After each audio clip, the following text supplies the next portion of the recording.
Good morning. I'm higher vibrations, and so are you. Happy spring equinox, everyone. It officially the spring equinox started at 10:06 p.m. Central Good morning. daylight time. I think is the word that we're supposed to use now. Um, and so we're Yeah. in the equinox energy right now. We're getting this solar storm. This is when the first day where you could see the angel comet with the naked eye. There's a lot happening in a celestial way. We're moving already into the energies of the lunar eclipse that's only in 5 days. And also the 22nd of March is always an important day of the year. That's when you start opening presents. Is kind of how it works. So I just wanted to bring all of those things up and say I am so honored and so privileged to be in this meeting today. Guardian of Orion and Yolanda Marie were my catalyst to start YouTube. Period. Like Wow. these two individuals, and it's been from being an audience member of their content that has led me to do what I'm doing, and to have them both here today with me is just such a privilege and an honor. And I just want to say thank you both for coming. Welcome. Thank you for having me. I'm Yeah, so it's excited. awesome. I hope we can do it more often than just once. Yeah. That would be fun. I would I like that. hope so So too. Yolanda, where are you coming from? You're in the East Coast someplace, isn't that right? I am. So I was So in Wisconsin. A lot of people know this. I kind of, shuffle. There's the word shuffle back and forth. My kids have peeps in Wisconsin. And so we have I've got an interesting situation going on. We won't get into it. So we were there, we go into Wisconsin for the snow, which is insane because the snow in Wisconsin is not normal. It's not like a little flurry. You know what I mean? Like it's a whole bunch of snow. So we go into Wisconsin. They like the snow. They see people, and then we come. And so I actually live in Florida. So that was the very long version of this answer. So I am in Florida, where I'm called to by the water and mhm. my guides and all of you, all of us. That's right. That makes a lot of sense. I've always connected you with water. Is Mm. this something? Do you have conversation with water, or any? Do you have like what is it with you and water? I I have done many different things with water over the years. So it's interesting that you asked me if I had conversation with water because I can have a conversation with anything. It all I'm going to watch what words I use because there's a lot of fluctuation happening in it's good, but there's lots of different ideas about words, Mhm. okay? Yeah. And so I was going to use the word animated. There's actually some fluctuation behind what people think of as magic and all of these other things, light dark and all, the blending is happening, the balance is happening, but it's still coming. Okay, so for some reason that did need to come through for somebody to just bring to their attention how they look at words. Okay, so but I have a conversation with anything because it's all God. It's all actually got its own consciousness on its level, like where it is. So, yeah, I will definitely converse with water, but it's throughout the years, it's different. So, like today, for instance, you wouldn't have caught me talking to water, right? But the water is loaded with potential. And so it's charged a particular way around me, depending on what's going on. And so I'm so glad you brought that up because that makes me want to load the water now with different potential consciously again and just do a little shift because we're in the middle of a really big shift that's coming through now. I mean, this is the first day of this astrological new year. Did I say that right? This Yes, this that's right. year, right? So it's always a shift, but this one is bigger. This one is brilliant. Are they all going to be big and brilliant? Yeah, they're all going to be big and brilliant. Okay, let's get that out of the way. But this one, there is, and I want to say it how they put it to me this morning. Um, so the way that let me let them give it to me because I'm going to say it wrong if I try to repeat it. But there is a merging happening with the way that we view things. It's got something to do with what we just talked about with words, for instance. So all of these different ways that we approach the way we think of spirit. Okay, it won't be too long-winded, but there's just a little bit more. The different Take pockets your of time. this, like the different compartments, right? And you already know this, but this is like a big, there's going to be some merging where definitions, there's the word they want to use, the definitions that we apply to things which have to do with words that are loaded with a particular quantum potential, a particular density, a particular frequency. As we're clearing all that out, this is going to matter less. Okay, that's the point. And all of these different, there's all these definitions and fear over here, and then this is the what you're supposed to do over here, and now whatever. All of that is, as we raise into the heart frequency more, and this is the whole planet, it's us, but it's the whole planet. As we do that, it's looking like, and they're really just showing me it's quick. Like I keep wanting it, I keep going, no, it's going to take longer than that. But let's see, we're in 24, they're giving me like a 10 to 15 year block. To me, that's nothing. Right. And I'm not saying a 10 to 15 year block where everything's like glorious and we're all singing and floating around in our bodies because we have no weight and we don't even need, I don't mean that, but where this whole compartmentalization, this whole like the degree of this duality within just even the teachers, the people awakening, the people who know what's going on, right? Mhm. Okay, that was a lot. Girl, a whole bunch wanted to come out. I told you they came through. Yeah. I love that you do this. And then this actually segues a bit into what Guardian and I were kind of talking about. If we have a topic, Guardian likes topics, and so I give him topics. And it's the question of, yeah, he laughs because I'm so unstructured. I'm water, and he's not that exact way. And Yeah, the I'm a male topic, Taurus, so yeah, I Oh, like yes, Earth. I was structure. thinking Earth can't. Yeah, right when she said I'm like, I bet he's Earth. Okay. right. Yeah. I'm also an earth snake according to Chinese astrology, so Oh, yeah. You got yeah. a Oh, I lot don't of know it. a lot about Chinese astrology. I have to learn now. I'm going to have to. Yeah. Would you like to share, Guardian? Which aspect or what are Uh, you curious the about? zodiac, or should we introduce the topic I was going to say? I'm not an expert in astrology, so I'm not the best person to. I do know I that know, on one of your lives one time you said you don't want to be a goat. Everybody that's about to have a baby in the goat year will have early childbirth to avoid it. And I'm a yeah, I goat. heard that in the news a few years ago, which is kind of strange, but I know. Well, the I question was was, curious. oh, Oh, sorry, no, go no. ahead. Go ahead. I'm sorry. That's okay. This is fun. And it's okay if we end up talking over each other a little bit. Nobody's doing it on purpose. It's just how we're excited to be here. Um, so everybody in this meeting right now are all individuals who utilize channeling. And it's something that is has come through a lot of muck when it comes to being in like the taboo stuff in the earlier years. And there's more and more understanding and awareness about this, and the fact that um, I can feel, we know we have our discernment, and I can feel the purity of the message coming through when Yolanda is speaking, when Guardian is speaking. I can tell that it's different in individuals as well when it shifts. You can feel it, and you can, if you allow yourself to open to it, because I get a lot of visuals. I could see the different people that are coming through these individuals, Wow. and Yeah. um, this has been a very useful and needed um, talent that it turns out we all have.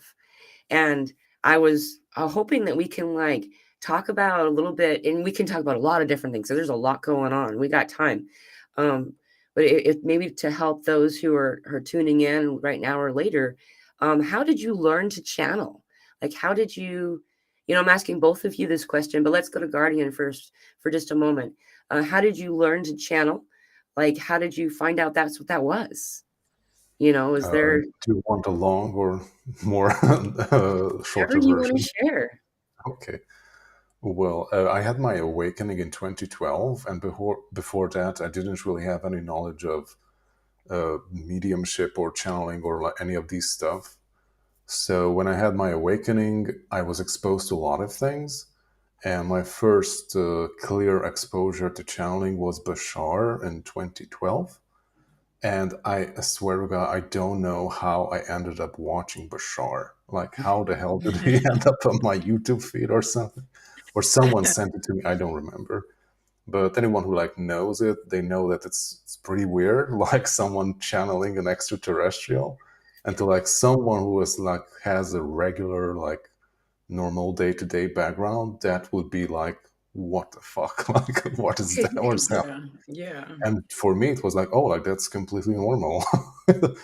I don't know why, but yeah, like I'm totally on board with that, and I could the information really resonated with me, and I also like started to like I wouldn't say like maybe develop a relationship with him, I guess maybe, but all these like crazy synchronicities like started to happen regarding when I was like asking questions and I was like receiving answers very clearly and very directly with some crazy synchronicities. And it happened multiple times. So it's not just a one off experience or something. For example, like once when I went to work, I had like a very clear question. Like I wanted to know more about, I don't know, X, Y, and Z stuff. And when I ended up at work, like someone sent me a direct message with a video from Bashar, which responded exactly to what I asked on my road to work. So, and Wow. that was not the only time that like happened. Like I remember I also like downloaded some sessions from him, like some previously recorded stuff. And I also had like a question like, hey, like I want to know something about this. And like the information came that like open up the, I know like the third channeling recording, go to 1 hour 45 minutes. And there was the answer to what I asked. I was like, okay, like this is very interesting. And my first, yeah, like I was very fascinated by the whole phenomenon of like having a more direct connection with like higher vibrational beings and like bringing information through. So somehow I came across, he did like a workshop like 10 or 15 years ago about like how to channel up with some exercises. And I did that, which I definitely feel that something gets shifted in me uh, during the session, like also physically. I could feel it in my body too. And yeah, like after that, I experimented with it. It was a very rocky start. I wanted to go directly with the verbal channeling stuff, which is probably not the best way to do it, but that's how I wanted to do it. And I'm not sure how much did I experiment, but it was not an easy process, basically. But yeah, like I also had a friend with whom I could experiment, or like he asked questions and I brought some stuff through, but it was like very surface level, I know, like generic stuff. And after a few months, I like recognized that, like, I think I'm doing something, but like I could sense myself that I'm like not at a level that this is actually good, or like I need to grow more before I can actually do this properly. So I completely stopped doing anything with that. And I think for like 7 years or so, I haven't even touched any of these stuff. And like in 2020, when all the lockdowns happened, then things have shifted around. Then yeah, like I've evolved a lot in like 7 years, and like this urge came, like, hey, like people need to hear these stuff, and like people need to know about things that I could know normally, because like for me it was like a common day-to-day thing that I could like download information for myself. But like other people had to know that. And I started to experiment. Like I did writing down stuff and then like reading it. Also the one of the first videos that I like uploaded to YouTube, I think it's still up, are like my experimentations of like just being in a meditative state and just speaking and like recording it. It's not the best, but it's interesting. I mean, the information is good, just the way it's delivered is not the best yet. So I was not used to doing it at that time. And yeah, like after that, a lot of crazy stuff happened. So very interesting connections. Like that's when like Sirius like really came to the forefront. And yeah, like how it came to the forefront was, I know, like one night I woke up that I was like surrounded by this very strong blue aura thingy, and that's all I remember. And after that, all these messages from Sirius started to come through, which have developed a lot also. And also, I had some encounters with Thoth energy too, and like that's how I wrote the book. And yeah, like a lot of crazy stuff have happened since. Wow. What a journey. And that's only a few years worth of story. Thank you for sharing. Would you like to answer, Yolanda? That's like amazing. I'm just thinking about a lot of the parallels when Guardian was talking. And I've been listening to you so long that I want to call you Guardian, but then I also want to call you Jay. But then like should I call you Jay? Yeah, like Guardian, like that. Guardian is my preferred. Guardian? Okay, because I'm like, I don't want to get this wrong. Okay, because that's how, so I'm definitely going to answer your question. But I also wanted to mention, because for you guys, most of them listening already know Guardian of Orion. Well, my son's name is Orion. My son is 20. So this is way before I knew anything about any of this. You know what I mean? Like, I suppose, in terms of astronomy, I understood there about Orion, in Orion's belt and Orion in terms of astrology as well, and, whatever. But I'm saying in terms of like spirituality and related to, higher beings, I didn't have any idea about, I don't want to say I didn't have any idea, but I didn't have a concrete, established sense of higher intelligent beings communicating with any of us. Does that, you know what I mean? Like, I really didn't. It wasn't with me consciously. So anyway, and I just happened to name my kid Orion. Basically, I was looking, I think on a website when I was pregnant, I Googled angel names, and every angel, like all the ones I liked, I knew people with that name. I was like, well, that's going to be weird. No, I don't want to name him this. And then it popped up, right? Well, obviously it was shown to me, these children, we all name ourselves. So obviously this random piece of information that there was an angel who was called Orion by some, in some religion or something like that. And I've never been able to find it since, but I had it even printed out and everything. And then when we moved, it just disappeared. Like it was never a thing that existed. And I named him Orion. Well, he wouldn't really call it a previous life. Let's just say he has been a guardian. He has been an angel within the Orion system. Okay, like he's been an angel specifically for beings who at the time, because Orion, there's lots of different Orion beings and not just one type of being. It's like so many different Orion beings. And so, but it was during a wartime. It was during the wartime that we understand, And so he does have a hardness about him. He is also very much Earth here on this planet. He's brought a lot of that knowledge with him. So when I came across Guardian of Orion, okay, it was like, what? And I think we had like maybe an email conversation or something like that, Guardian. I think we said maybe it would have been 2 or 3 years ago. I don't know. You were probably trying to get me to do live then. It was so hard. But you had a tornado going on or something. Something was probably happening. I'm getting dragged, kicking and screaming, and I don't even know what it is. I have an idea what it is. It's got to do with North Node, South Node, and learning things through the human shifting into something, and it's part of the progression for a greater cause and all of that, right? But yeah, it was just so difficult because Pamela, you were same thing. It's like, okay, come on, let's do this live. And I'm like, I really want to do lives, and something would always happen life-wise, like in my human life, that would be like, well, this is going to be too difficult.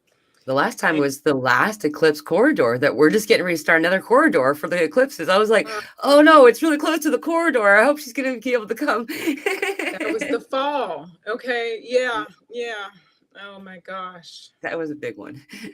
So, but the channeling question, I actually, so it's a long story condensed into a short amount of time, but it's still a long story because so much was going on. Like a lot of us can relate to that. Mhm. There was a lot of real life heavy stuff going on that caused me. That's what, as we say, wakes us up, right? Out of out of this stupor. And I was in and out of the, what I'm going to call a stupor, lovingly, lightheartedly. I'm going to call it a stupor. Okay. Because I was conscious of a lot of things, but boy, did I know how to shut it off when I needed to, have that, whatever it was, corporate job, whatever. We won't get into all that, but just I'd be ready to wake up and then boom, something would happen. Anyway, so something was big enough to like make it be permanent. Let's just put it like that. Okay. Like there was nothing else that was going to happen. And so I learned to read tarot cards because I needed answers. And here's the thing though, and we often don't know this. We often are getting the answers claircognizantly anyway, but we don't trust ourselves yet because we have been conditioned to not believe our inner voice, especially if it contradicts any social construct, like any hard, concrete social construct. Okay, and some of this is going to be through familiar lines. So, yes, the physical earth DNA. Some of this, and that's going to contradict the etheric DNA. Okay, like big time, that's trying to come in too, that's already present at birth and then that's the social wiping. And then, yeah, but anything, and some of this is going to be just your immediate, social interactions. So, but those are still hard structures because how do you interact with your peers, your parents, your whatever? Most of the people who are listening at this point to this video already have some idea of this, but a lot of people are going to come across this that are going to have these type of questions. So this is what's getting answered right now. Okay. So even how you relate with the peers, with the family, with your kids, have rules. There's a rule in place that's solid and it's somewhat built into your physical DNA and it's somewhat built into your educational programming, how you're supposed to deal with that. Okay, so all this mess gets in the way. That's okay. Right. I want to say, let's make a long story short. Too late, right? As usual. So that was the long version to that.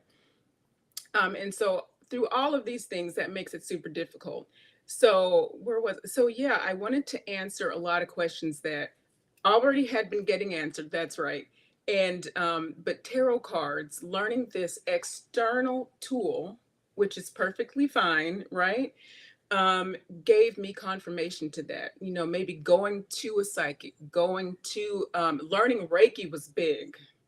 I don't mention that a lot. And that's coming back into my consciousness a lot because these new energies, like they're coming through my hands right now, like they're buzzing right now. I've heard you talk about the hand chakras and the feet, the chakras there, right? And what am I getting here?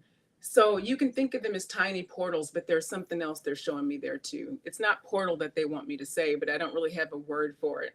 Because when we think of the word portal, we think it's a door somewhere. I mean, yes, technically, but they just mean it's almost more like a generator, more so. Okay. And they're showing me like, the electricity and it's like a little vortex. Okay. So if you were to focus each of these very active sites, the feet, especially now too, we're getting moving. Okay. And not only because it's spring, this has been going on for a while. These feet are so itchy, like they want to run, right? Yeah. This throat wants to open up, okay? And the third eye is just a wagon. It's open and it's open. It's like, I know everything. I don't know what I'm doing. Like there's a whole bunch of that going on too. And so, so if you were to focus it in that way, to picture it like little dots of light, like sparkling, they're showing me like glitz. Okay, so like what's behind you, Pamela, with the flower. So it's something like that, okay? Yeah, it's exactly something like that. And it doesn't have to be organized necessarily in that way, but they're giving us, and by they I mean the Arcturians, but this isn't just the Arcturians, that's just who's coming through me at this moment. Right. Okay, but this has been coming from different higher intelligences, and by higher I just mean, for those listening, there's not an intelligence higher than us in the way that we think of higher. Okay, we are intelligent, but using these words, the higher intelligence just means they're able to understand more in any moment than we can understand in this density. That's all it means. That's it. Yeah. They're not better than us. We are them. And even those who are sleeping, who we think we're separate from, they're not better than them. Okay. Do you see what I'm saying? Like, they don't see themselves that way. We see them that way, and there's some tricky stuff going on in this density that wants people to be separate, and they're definitely not human. And we know that. We don't need to get into all that unless we do, right? But I don't think so. But so all that's going on. So anyway, to bring it back to so all this comes, so I'm still with you guys, okay? I'm with you, Guardian. This I'm is with lovely. you. Keep I haven't going. gone off the rails. So all of this stuff, so if you can imagine, for those listening, if you got all of this stuff going on, you've got access to all this, you don't know, you're looking for answers, so this is what's going on, all right? I didn't know any of what we just talked about. Learning these things brought me somehow, and I can relate to Guardian this way. Pamela, I'm sure you can relate to what he was saying too. Like, you don't even know how you got there. Like, Yeah. I don't know so I found this beautiful, lovely woman online who was also channeling. And by the way, through her, I found Daniel Scranton. Okay. Awesome. Beautiful Daniel Scranton, a great channel. If you guys don't know Daniel Scranton, okay, he's definitely a wonderful, pure, beautiful channel as well. You probably know him. Anyway, but this wonderful, beautiful soul needed a reader for her company. She had like a company, and I had learned to use tarot cards, and she was extremely intuitive, and also, and I'm this way, she asks, like, it didn't matter that I didn't have experience, basically, is what I'm saying. She asked her guides, she asked the Arcturians, and we were both, that's how I really cemented, well, I'm definitely Arcturian. That's how, through this situation, somehow the Arcturians sat me down and they actually taught me to channel. But Guardian, I can relate to you because I needed like other sources. So it wasn't just that simple. In other words, there were other people on YouTube who, and couple might come to mind, okay, because people can use these resources, but there was somebody who had a couple steps where you can sit down and you can just literally hold a meeting, like literally just say, okay, at 12 p.m. tomorrow, I'm meeting you, talking to these higher beings, in my case, the Arcturians. I would like you to visit me and give me a message. And I wasn't trying to necessarily channel. I just wanted to communicate, like to hear what they were saying and intelligibly understand this message, right? And so I practiced this. Well, first of all, they came right away, but I wasn't channeling. I wasn't verbally channeling yet, okay? But they were telling me all of these things. I didn't trust myself. I went to Daniel Scranton and had a session months later. Like, it took a few months because I was working during this time. I was raising kids. They were in public school. That's a mess. Anyway, at the time, and they were little kids. Okay. And so, yeah. And so while all that was going on, I was practicing this. Okay. Because I was lucky enough to be able to be home during the day. I was working, doing tarot cards for her. For the lady. And so by the time I got to the session with Daniel, whose session is amazing, I think he's got some class coming up now, like beginner channeling.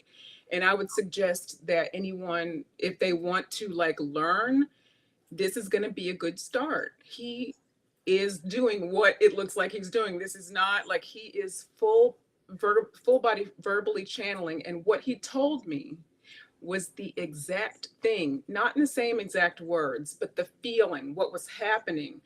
Like, I don't think he used the word nervous system. He might have back then, I don't know. I don't want to give it all away, but but I will. It's me.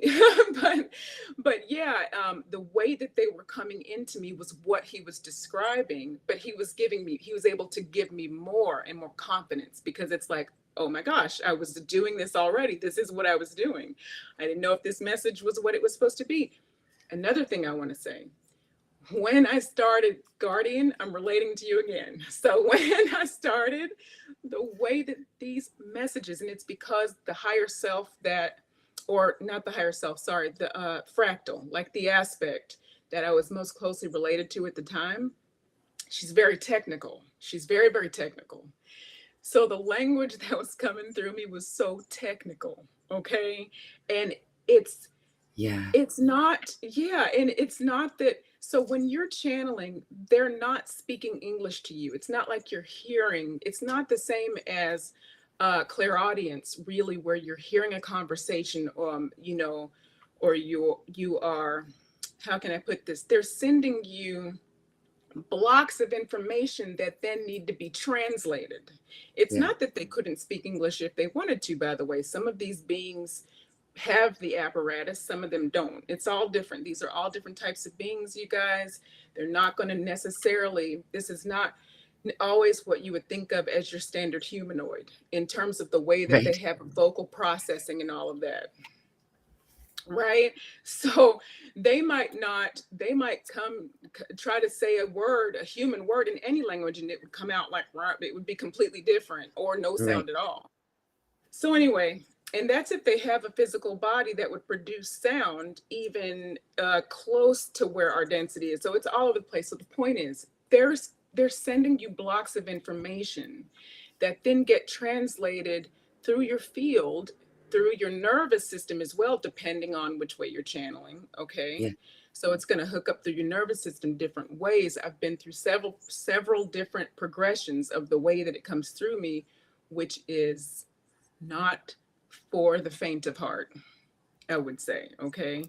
Not to get it all heavy, but it could be, So yeah, so many of the things that you said, Guardian, as you were talking, I was relating like right away to what you were saying about the discomfort, It's always astounding. This is my human. They don't want me to say this. Can I say this? All right. It's always astounding to me how people think that, not all people, okay, I gotta be careful how I word this. Sometimes people who are less familiar with this whole world kind of think we would do this on purpose. Like we would I just want to, be seen, or I just want to do this. This is not this is not easy necessarily when you begin to do this. I'm sure there are instances where it is easy, and, there's always an exception to a rule, but as a rule, when your heart is awakening and you're learning things, and you are also going through life situations as a human, and then on top of that, your body is shifting through communicating with beings, and then the verbal channeling is another layer to that. Yeah. So I don't want to scare anybody, because it's not a scary thing. All of that's fine, and everybody is different. So this sounds like I'm saying don't do. That's not what I'm saying. But when I tell you, Pamela, Guardian, I could not believe that you said this was the topic, because I said earlier that they were giving me all this information before we came on. And part of it had to do with the way that people channel, and what to really pay attention to. Make sure that you're in your heart. And one more thing, and then this is so long, and then I'm going to let it go. But the other thing they really wanted me to say was, make sure, or rather a way that you can be sure that what you're channeling, or even who you're listening to in some cases, is in alignment with you and pure and real and true. Does it match your incoming alignment? If anything is really off with your incoming heart alignment between that and like a being coming in. So in other words, a being that's going to that is going to want to give a message through you, they're not in charge of you. They're not directing you what to do. They're going to come through your own soul purpose alignment.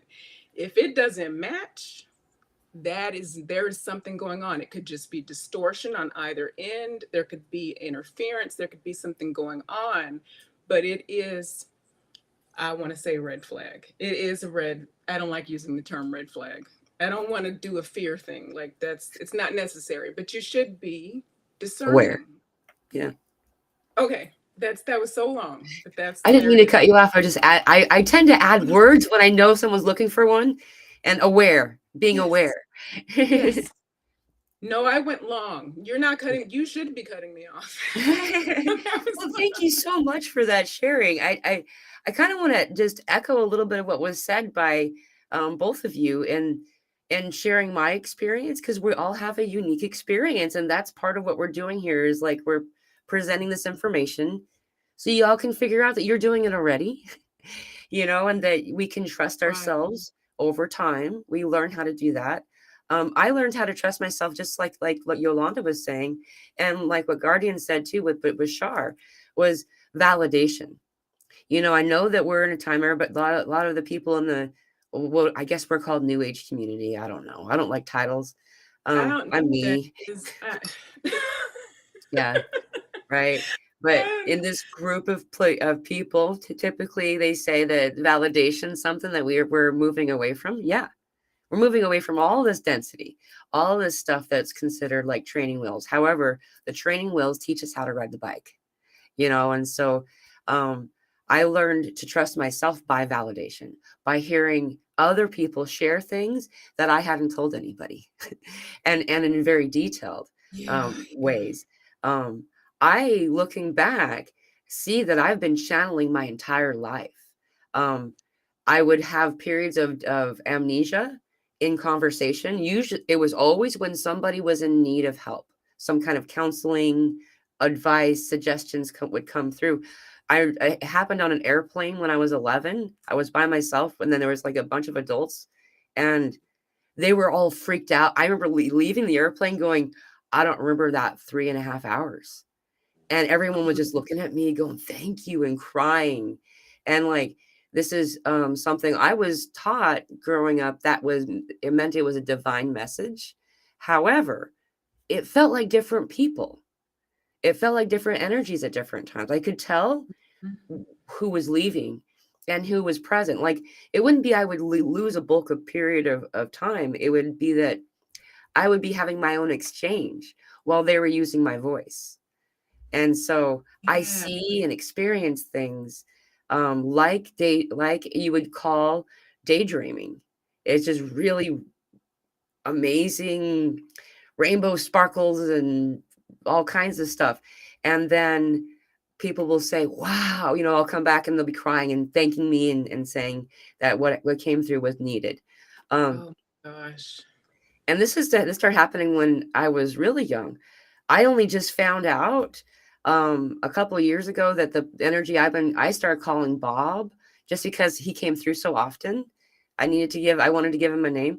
These energies don't use words usually.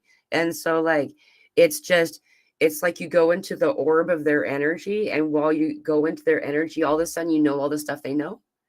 And then as you pull away from the orb of energy, you realize you wanted to memorize more than you did because you don't have access to it anymore. This is something that we all do. I wanted to bring up Bob because Bob turned out to be Archangel Michael. This is an energy I've been interacting with since I was quite young. Why do I bring this up? Everybody has this question at first. And the reason I didn't tell anybody I channeled, because they wanted to know who was talking. And I don't know most of the time. I'm learning how to figure that out. Though this is something everyone asks about. So I was hoping that maybe if either of you or both of you have input, maybe Gardy can share next, and then we'll just kind of go like this way. And if you have any input or suggestions or ways to discern or figure out who it is that's coming through, or anything that you think will be useful for people learning to do this. Yeah, like I'm not necessarily addressing that, but something that Yolanda Marie just said about like how do you tune into specific energy sources, and like how do you discern that hey, like this is in alignment with me, or this is something that I should keep away from me. I shouldn't leave that into my field. And like the quickest way to do that is by like doing your protection and energy clearing before you do any such type of activities. But the best way to do that is to actually like work on yourself so you're the clearest and best version of you that you can possibly be. Because like when you open up, you like always attract something that is in alignment with you. So if you're not okay, if you're struggling with something, or if you have some demons inside of you that you need to like heal or something, then you will attract energies and beings towards you that are in alignment with that disharmonious way of being, basically. Yeah. This is why it's so important to focus on your own health and well-being. Yeah. Thank you. 100%. Like you pretty much said, and I was gonna say this is gonna be similar to what you just said, Guardian. But what came to me was start. It's not really full circle. It wouldn't be like coming full circle and starting over, but it'd be like you would need to words, not need. Okay, but one way to do this would be to start again, like basically on purpose. And this is okay. So this is so you can get the feeling of what it feels like for a particular energy, and also to practice getting signals, getting the breadcrumbs. So in other words, like so for Archangel Michael and Bob, I love that so much. I gotta giggle when I say it. It's so good. All right, so for I love it. So for Archangel, and he probably did too. So Yeah. or does, but so maybe it would have been like through angel cards that one would have been the one that flew out, or there would have been a road sign, or that's what I meant by breadcrumbs. Like Right. some sort of breadcrumbs tend to also like it'd be those clues. That's probably something like what you went through. I don't know, but something like that. But and I go through that still, just the same way you said. I will have a question and I channel like all the time, but I don't necessarily channel for me. So I will have a question sometimes I didn't even know I had, and stuff, information just comes. And so it's the same way. You know how to do that. You can sit down, and anyone listening to can sit down and just set your own intention. And I'm saying on purpose because that's where we're going. Like we're coming into our power to not, it is control, but not the way we think of control. Okay, it's not that heavy. It's just to maneuver your own circumstances to a desired result. Boy, that was wordy.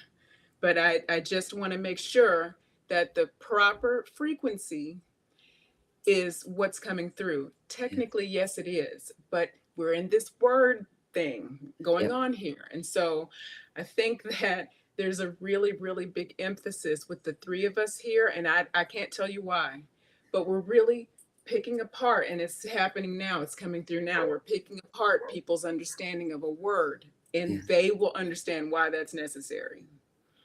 Okay, but it is heavy. We're going to, in that 10 to 15 years, I'm coming back around, Pamela, to what we were talking about, but they're giving it to me. So in 10 to 15 years, something like that. Okay, time's crazy.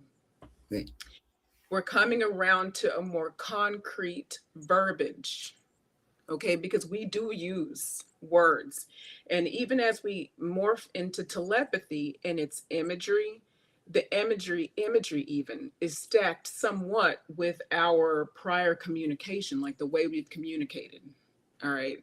Mm-hmm. So I'm given a lot of specific detail, and it's because there's such a wide array of thought processes happening in this quantum stream that we're in right now, listening to you. You've brought in a wide span, especially bringing in Guardian too. He brings a different span. Yeah. And then with me here too, so it's wide. Okay. And we're not all discussing all of our biases, and we don't necessarily need to. By the way, we're telepathic at this point. We don't need to like have a whole bunch of specific discussions, but pay attention. Not you, Pamela. I mean, all of us. But this isn't specifically. Yeah, this is just for people listening, pay attention to your reaction to words. There's a lot of separation that's unnecessary, that's still happening, that once it gets cleaned up, whew, right down the chute. Right down the chute we go. And the phrase they gave me earlier was up the intergalactic highway. Here we go. Like, Right. it's like, you know, we're like, we're going, and we hit a ceiling. Like, what happened? What happened? Well, we all started this, we're picking each other apart over nothing. Okay. We're not talking about that a lot, but that is happening. It has been happening. I don't want to call it back in. You guys don't know I need to say that, but yeah. And so the separation is dissolving. And as it dissolves, let it completely dissolve. Trust yourself a little more. And yeah. All right. So I don't know what that was all. So, okay. So back to you, Pamela. All right. So, yeah. So that's where the intention comes in, or part of it, you know. So, yeah. You want to be able to tell who you're channeling, start to practice bringing somebody in on purpose, and have them be a couple different energies that you trust. After, you know, when you're very clear and very in alignment, just like Guardian said, perfect. Okay. And then you will, in your body and also your visual spectrum, because you're very visual, be able to more clearly pick up on it. And they're showing me, I can't explain to you why that is, because you already do that. But there's something about the practice of making it so. Right. That was very Star Trekky. Make it so. Like, yeah, you're just going to like be able to. Warp speed ahead. Make it so. I'm giving away too much about my nerdiness and my age, but that is very, yeah, that's I love very it. hard. All right. I think, right? Make it so. I don't know, whatever. But yeah. Your camera reacted to your moment of thought too. You actually had a thought bubble come up on your camera like an emoji. I don't know if anyone else saw it. It was just a few minutes ago. Guardian, you Oh saw it. my It was gosh. really cool. I was like, the timing What? for that. Yeah, that's happened one other time for somebody else. They had balloons come. It was the most I I love it. yeah. That's so bonkers to me. Yeah, I think I don't know if you have to have a Mac. I used to have a Dell, and a lot of you can relate to this when you switch from one to the other. So now I have this Mac. Listen, her name is Mikey. I don't know why she named herself, you know, Mikey. My kid said that's not a girl's name. I beg to differ, you know, and her name is Mikey. She's a pink Mac and she does her own thing. I don't know what her thought bubbles are doing. Well, it was perfect. It was perfect that it showed up when it did. All You know, I right. would like to echo something you said before I lose it is that same when it comes to because I don't know if y'all have been noticing, but I don't even know if that was before we started the conversation or after we went live. I'm not sure which is which, but Yolanda, you were saying how important it was to not invest in the words and that the words are different and they don't understand the words and this is actually why for me, my personal experience that I've not had names for people I've been channeling. Um, I can tell what they feel like. I can tell when they feel like love and awesome and when they don't. And they feel like that's their name. What they feel like is their name. And they don't use names. Well, and they kind of do, but all of the names that we've assigned all of these energies are not really what they would answer if you asked them what their name was. So, and I found this Yeah. to be true about my personality is I really, really care what someone's name is if they do. And I didn't realize there was a difference, but that's true. And so, I mean, I was talking to Archangel Michael when I was 6, and I didn't even know until, 4 years ago, that was who that was. And that's only because people started to need to know. But I gave him a name. Um, all of the words that we're using, most of the words that we're using, um, even if they weren't wrought with barriers already, which they are, we've added all this baggage to it. Like the word power means to empower, to give the upliftment just enough to assist the person to find their own power. and that word then became to overlord, to control, to overpower, and so we have our own baggage. And that's why this is really fun to know. This came through. And the reason that we all use pop culture and media as a reference point in conversation is it's teaching everyone to have group telepathic conversation. Because if we use a movie reference, we all go to that specific point in the timestamp of that movie collectively. And we're learning to do that and realizing that words are not. I actually haven't interacted with any other energy who uses words naturally. It's all telepathic. And so it's just kind of a fascinating. I agree with you. And I just wanted to kind of Yeah. emphasize what you had said, that there's something really important there. It's like amazing. No, and I was thinking when you were talking about Archangel Michael too, we gave him that. I mean, humans, like his energy is his energy, but all of it is our kind of creation. There's nothing wrong with it, but yeah. Yeah. Wow, that's like a really wonderful thing to think about. To let that go. Yeah. And it doesn't have to matter. And because I saw this in the comments. I'm going to bring this forward just really quick because what happens is when we pair to another YouTube channel at the same time, I don't get all the comments on my lineup. So thank you, Guardian, for rewriting Yolanda Marie's question.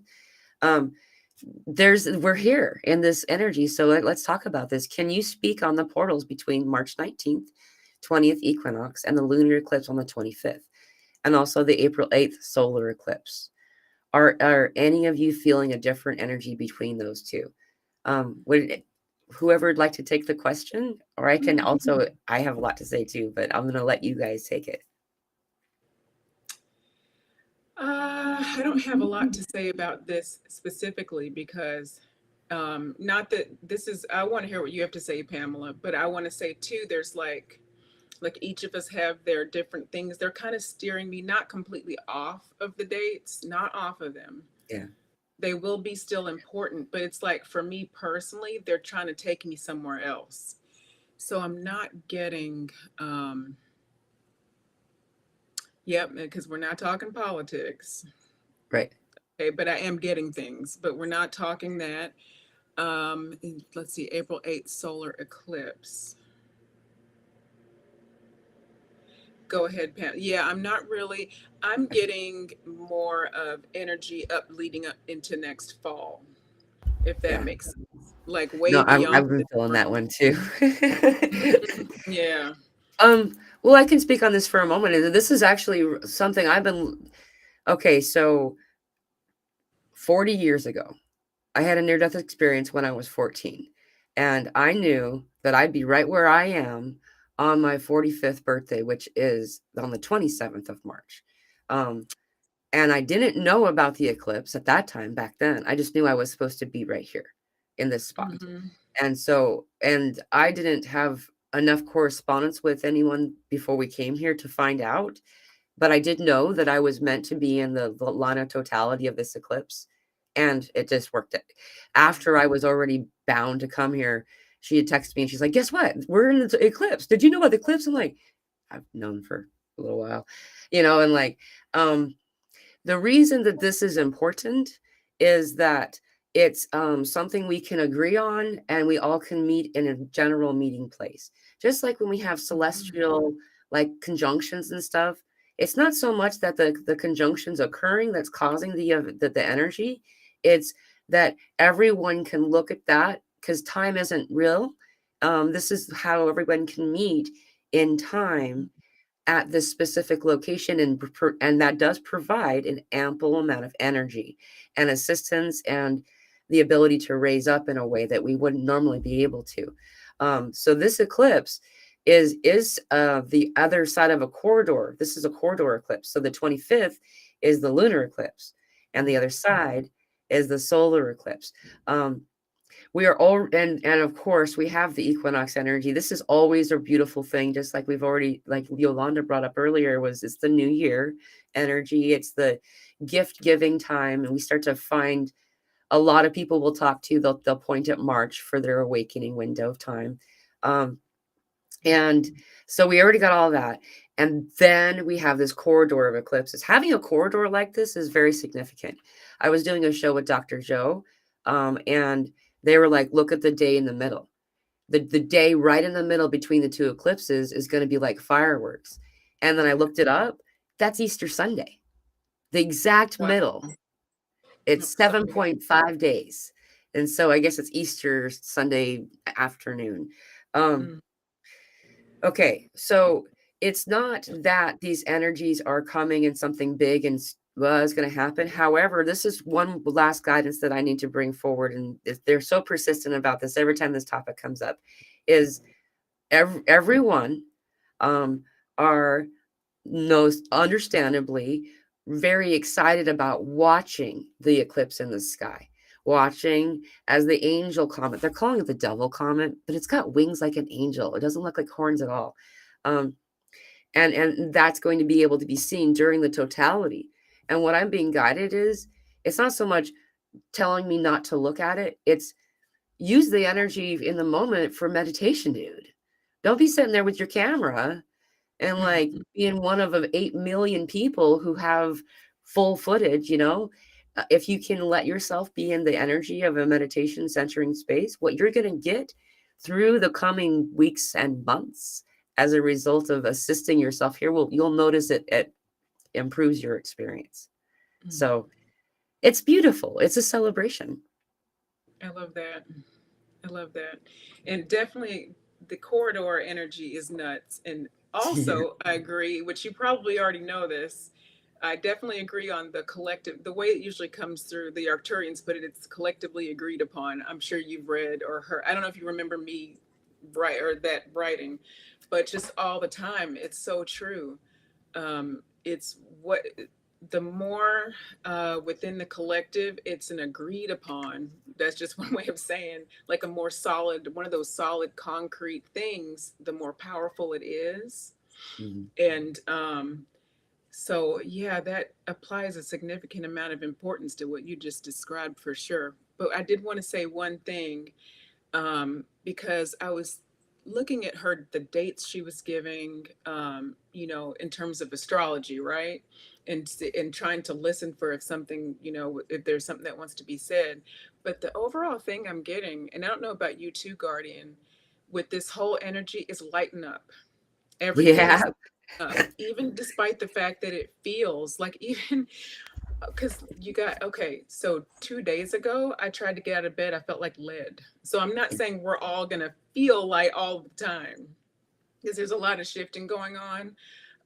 Last night I could not shut my eyes. I was like a toddler. I can describe myself sometimes like either a toddler in like, a park with no supervision, or like or like a puppy that you're trying to train. And this is so bad. Listen, I am very light-hearted, so I'm not completely making fun of myself, but I am. I don't mind. I'm very, it probably doesn't come across like, so please nobody get offended for me. But I'm just saying, like a puppy that you're trying to train and it's doing good, right? The puppy's doing good. Puppy sat and the puppy's like all focused. And then there's a squirrel. Like, I feel like every 4 hours or so, I'm squirrel. What is I don't know. The energy is bonkers. Yep. And this corridor, I can't believe Easter Sunday's right in the middle. Oh my goodness. So that explains a lot of how this arc, because of a collectively agreed upon area of time and that religious component. Yep. Okay. And the Yeshua energy in itself, that's a whole different conversation.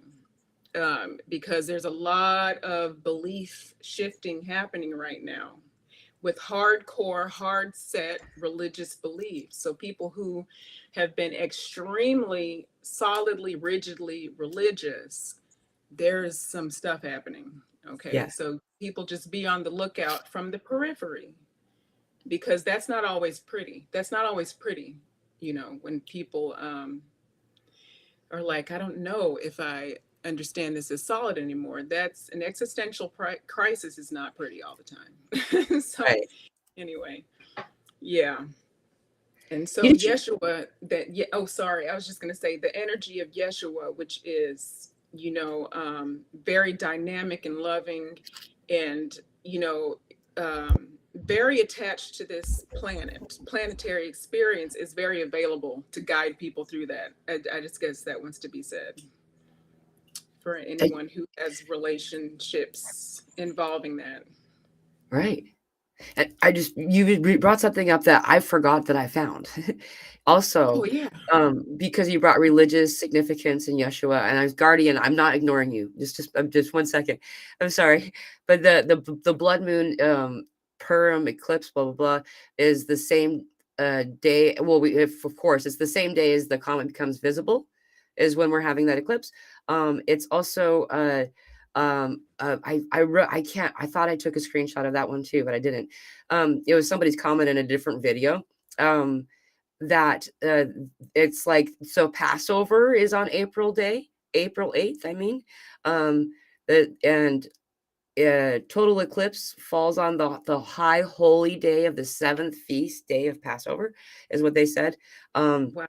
There's another religious significance on the day of the 25th, religiously speaking. There's a lot of, and why is that? Why is this? Is because there have been breadcrumbs set. We know that the Bible story, they're trying to say it happened like 2,000 years ago, plus a couple of years, which is obviously not correct. It's like more like 26,000 years ago, and or 2,600 or however that works. I can't remember. 26,000. 20,000. Yeah. It's just a repeat story. It's like I don't know how many of you watched Strawberry Shortcake in the 80s. I loved Strawberry Shortcake, the cartoon. And then my daughter started watching it. She's got a ball cap on and jeans, and she doesn't even say berry much, and like, but it's still Strawberry Shortcake. Why is that an important thing? Is that we edit it to be modern, to be a palatable story for us to be able to continue the knowledge that we need for the moment that we're going to be in. Mm-hmm. That's what's significant. It's not saying it's an end of anything. It's beautiful and awesome and lovely.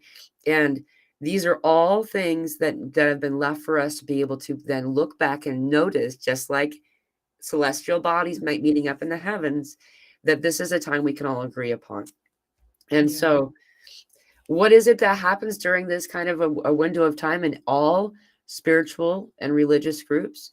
People typically have a 24 to 72 hour window of time where they fast, go into meditation, be more quiet, and be in like energy. So sharing, like we're going to have a party here, and people are coming for the eclipse to do this kind of thing. So this is just, it's there. The evidence is there. So thank you for letting me ramble as well. And Guardian wanted to share something. He's so quiet. I'm sorry to talk over you. Oh, it's okay. I didn't really have anything to share regarding this alignment, so it's cool. I'll let you ladies handle all the astrology stuff. So. Well, and I just want to say one more thing, but you know what? It's not going to be astrology related, though, because I'm not actually an astrologer. I'm not even saying the right word. I'm dating myself again. Like back in my day, we said we had a whole different word. I'm just making fun of myself, but because it's funny, and my kids never let me forget, by the way, that I'm over 40. They're like, Mom, nobody says that anymore. I say things people don't say, but what came to me was speaking about Yeshua and Jesus, Sananda at the higher, a more expanded level. So this 26,000 year cycle, and you could also say 2,000 year cycle, I'm getting, in its own respect, it's like another cycle in itself. The 26,000 year cycle is something else, but related to it. But specifically this biblical cycle, like the one that led us into this modern time, they've been repeating in this planetary sphere for some pretty specific reasons. And like we talk about this collectively agreed upon thing, okay, at a certain level, way far expanded out, though. We did agree upon this whole, the whole of this experience, like the good, the bad, the ugly, and being vulnerable, okay, and taken advantage of and all that. But now bring that in some to the more consciousness that's closer to the human experience. Okay, so just a couple of expansions out, maybe seventh dimension or something. I mean, if you want to look at it that way, these are just words, but so much, because we all have many aspects. Okay, this time thing, it's really one dot, it's one prick of, I don't have any reference to show you, but it's just one little pinprick. Okay, and it's all layered and condensed upon itself. So all of these things are really happening at once. Yes. And that's pretty trippy. So, but one, so just a couple of expansions out, we actually collectively did not agree upon some things that happened. Things were usurped. That actually did happen. But it's not that we need to necessarily focus on it, but Yeshua, the Yeshua energy. So, and so for those of you who are newer to channeling, so this is, you could call it a form of channeling, but really, this is receiving information. So I'm not directly channeling Yeshua right now, but he is giving me information. So in all of it's channeling, but there's different ways, because people are it's just a lot going on right now. It's a lot. So I just want those of you who are considering becoming channels, like for other people, and even for yourself regularly, getting really good at it. There are different ways that you channel. And you can definitely get information from a being, and just to understand that it's a form of claircognizance, because it's from a being outside of yourself. You wouldn't call it claircognizance necessarily. Okay, that's your own knowing from expanded self, but it's going to feel something like that. Okay, you might get imagery, blocks of information, but they're not coming straight through you, like verbally. All right, so what he's saying is, what I am trying to teach the human collective is how to create. That keeps getting usurped. That keeps getting hijacked. The human collective's own ability to create its own experience is what has been and wants to continually be hijacked. And that is what is so important about letting the little stuff go and dissolving the little differences, and understanding we are a whole. And we actually, that whole, man, when you pointed, Pamela, to the collectively agreed upon significance of the weight of that energy, weight is probably not the greatest word to use, but let's say the power of that energy is in that moment to create, right? We're seeing the same thing, that movie clip, we're seeing that movie clip together. That is a clue as to how powerful we are as a collective. And so we can't really be interfered with once we understand our own power to create a situation. No energy will be able to come in and tell us something different. We will understand in our now physical DNA. It won't be reprogrammed. Like, we will understand all of whatever, jab or thing or this or that coming in, which I'm not making light of, by the way. Okay, it's not that it's not important, but it's just that we will understand immediately. I can do whatever. I can just transmute that. I will just shift that magically into something else. And that's what a lot of us are already doing. Yeah. You can stick me with anything right now, and I'm going to turn it into what I want to turn it into. Right. Okay. So, and I'm sure I'm going to have to clear a bunch after saying that. That's like invite. But yeah. Okay. But it's as an example. I won't use myself as an example anymore, but just, yeah. That's where we're going to, and that's actually how it's been retranslated many times. Let's just say, for sake of argument, in a King James English Version Bible, what Yeshua said in that Bible has been, sorry about the lawnmower if you guys can hear it. It's okay. Okay, he's right outside. I'm on the second floor and still. Anyway, at my house, but so yeah, he actually, throughout those passages, if you can weave through what might have, whatever was translated correctly or not, this was his point. That, and the fact that we're all the same and all of us are worthy and deserving, period. Not, oh, but if you do this, not, oh, if you follow this rule, not, And it's funny, in this group, you would think, well, we don't need to hear that anymore. We have to remind ourselves of that all the time, because we're still on this planet and having a collective experience. And that's the stuff that tries to seep back in. even Right. to spiritual teachers, you know, even to somebody who's practicing all of the time. We're still consciously connected on some Right. level, to some degree, unless that's why monks leave and go into a monastery, which I want to do once a week these days, and just be Right. completely, you know, they separate themselves to train because they understand that in proximity to another physical human's energy field, it's much more difficult to not have energetic interference, which isn't a horrible thing, but it's true. That was a Yes. lot. All that wanted to be said. I totally agree. Guardian does too. Go ahead, Guardian. I can tell you have something to say. I was listening attentively for the past 10 minutes or so. Yeah, I'm not sure. No, I don't have anything to add to that. Okay. It's really good. Well, I actually was going to quote you when Yolanda Marie just said that. I remember having conversation. Guardian really was huge, like going live and having just letting us chat like this and on Mondays really was a big deal for me right then when that was perfect timing for me. And one of the things that he said, he was like, I still got to do shopping and change diapers. These monks get to go and hang out in a cave for a year. I need my cave. And I was just like, yeah, actually, and I was in a homeless shelter at that time with a lot of different energies. So that was like a very different experience. And then when you go out into the world and like everything was closed. So we really felt like the only people on the planet for a long time. Oh my God. So It during, helped because was though. that go ahead. I was going to ask, was that at the tip end of the pandemic? I know you guys were doing lives for a while. Like, I really enjoyed them. This was Is that, 2020 when I first found Guardian.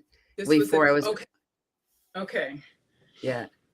Yeah, that was like the very beginning of it. Like in fact, they announced the federal closure of the country on my birthday on March 27th, 2020. And and then I found out I didn't have land the next month. And now all of a sudden we're like, we're good, man. We got 10 acres and we're in the middle of the forest.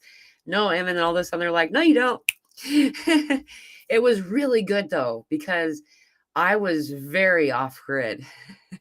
I didn't know. I used YouTube to build my house, but I didn't know that YouTube was something that was I use it for now. For instance, I didn't know people talked about this stuff, and I was thrust into the world and made to kind of start what I'm supposed to do anyway, and it led me to where I'm at now. One of the things about this period of time is we've discovered a lot of different things. And one of those is that there's a lot of different ways of channeling, and like, for instance, I'd been channeling through writing for years and didn't even know it, called automated writing, right? That's when we get a pen. This is keeping our logic out of distracted while we're asking for these. A lot of times we'll go and you'll look at what you wrote afterward, not paying attention to punctuation, spelling, just letting it flow. My handwriting is different. It's a deep wisdom that comes out. It's very clear, like Yolanda Marie said about the technical language. I did for any of you who are in my Telegram group, I posted the group meditation I did yesterday with a small group. And it's really funny during the meditation, because I do it in channeling state. I don't have any idea what we're going to do in meditation. The these Arcturians came through, and they were very technical. They were very Spock. And I found it really funny. I felt like I was talking like Guardian. And and then, because I'm just so everywhere. And so when I had a whole different voice. And then this goddess Syrian energy women came through, and you could clearly hear the vocabulary that's being used, the tone of my voice, but even the way that words are used. They always use what's in my vocabulary banks. It's just that I don't talk like that. and it's fun to be able to do this when you're recording it on an audio. And I guess what I'm bringing up is, what are some of the methods that you use to like capture the information so it can be shared out? And like, how did you hone that? Guardian, Should I go? I feel like you're the expert, Guardian, at Me? capturing. Yes. I'm not an expert, but yeah, but thanks to like having a YouTube channel and like posting at least like once a week something, like Yeah. really helped me like to exercise that, because otherwise I would probably not have done it. So but yeah, like the best way I found, at least for me, is to like write it down, to like go into that channeling state and just type it on the computer. And I don't pay attention to the keywords or anything. I just look at a screen and just write stuff. And like maybe clean it up later if necessary. I tried first with like recording it with audio, because I can't really go into a deeper state if I have to type. Like Right. that's very distracting, and you kind of have to be present for that. But yeah, like I can go much deeper if I just speak. But yeah, that's a lot of work. Like how do you call that? Like writing down what you have said. Like there are Translating. like Yeah, the scripts and like stuff that transcription. like translate it into text, but it's just so much work. Because like Yeah. when I'm channeling like verbally, like it makes a lot of sense, but when you like see it written down, then it's feels a bit chaotic, because there's just so much information coming through all of a sudden, and in the written format it just doesn't really work, so it has to be rephrased. I haven't found a balance yet, but yeah. But yeah, like channeling it verbally, it's like a completely different experience. Like, at least for me, I go into a relatively deep state of trance, and almost to the level that I'm like, I wouldn't say like surrender. I like kind of perfectly like harmonize with the higher aspects of me, or like my guides, or however you want to call them, and I in a sense like become one with them, and I see and experience things through their eyes and their perception, and like my only job is to like be present and like translate that buttload of information that they're giving me. And like that's kind of the challenging part, that I'm Yeah. given all these crazy concepts and complex information, like how do you put that in words, and like that's the challenge many times, Yeah. especially if I think with Jacaranda Marie, like that was one of the most interesting challengings. Like she asked things about her Atlantean life, I believe, and like how were crystals used back then. I was like seeing all these crazy weird stuff that I have never seen, and was like, what the hell is that, or how does that work, or like, how do you even describe these things that I'm receiving? Yeah. But yeah, it's a very interesting way of seeing things. And like, have you? I'm not sure, like, for how long have you been doing it, Yolanda Marie? But have you like experienced that your own perception of things has also changed the more you like tapped into their way of seeing things? Like, mine has Mhm. definitely so. Definitely. Yeah. And in fact, that's actually a cool little like gift in a way, to all of us too, because then the minute you start to come out of alignment with, I guess that could be used almost like another tool. I don't that word, but like another tool to kind of let you gauge where you are. Because it's not that we want to be necessarily out not having a human experience and be the guides or the Arcturians or whatever. So not living in their energy only, but it's like a blend. Yeah. And it's like when you start coming too far out of those frequencies, it is obvious. It becomes obvious. It can't be avoided sometimes. It just depends, hopefully not too much. But I mean, I think I know planet on a planetary scale, this is true. I feel like in this collective that we talked about, it's also true. Like the past 2 years, I mean, two-ish, I don't know, maybe two-ish years, energetically speaking, has been wonky. Like Yeah. it's, long bouts in, long bouts out. It's just kind of more all over the place Yeah. than say like, than say like, maybe like 2019. You guys can help me out, but maybe 2018 to 2020. Maybe that was more steady, even though we might have still been learning more, or maybe we aren't where we are now. It didn't feel energetically as crazy. Yeah. So 2017 was when I saw it start to, yeah. yeah, okay. So I guess that, but yeah, with the whole, yeah, you said a lot, Guardian. I agree with everything that you said for sure about in the full body channeling being something totally different, and it changes as well. Like it doesn't necessarily, the way that you do it can also change. It just Yeah. depends. And like it depends on who you're channeling. If you're what we might call a mission, not that that's a necessary word to use, but what you view as your thing that you're doing right now, let's just say it that way. If that changes and who you channel changes, that can change. So yeah, that is much more, to me, it can be more complicated than automatic writing, which I love, automatic writing is so beautiful and so much more, it can be more clear and to the point, Yeah. concise, I guess, because the purpose is teaching a lot of times. But honestly, the frequency is the frequency is the frequency. So the information is quantum anyway. And so once it enters, the person's field, or the field of the collective, I mean, especially if you are consciously intending this to be so, like you have a conscious motivation or a conscious intention that, please diffuse this information properly to be appropriated as it should be, whatever words you want to use, right? Diffuse it in a way at its highest potential for the collective of humanity, so on and so forth, something like that.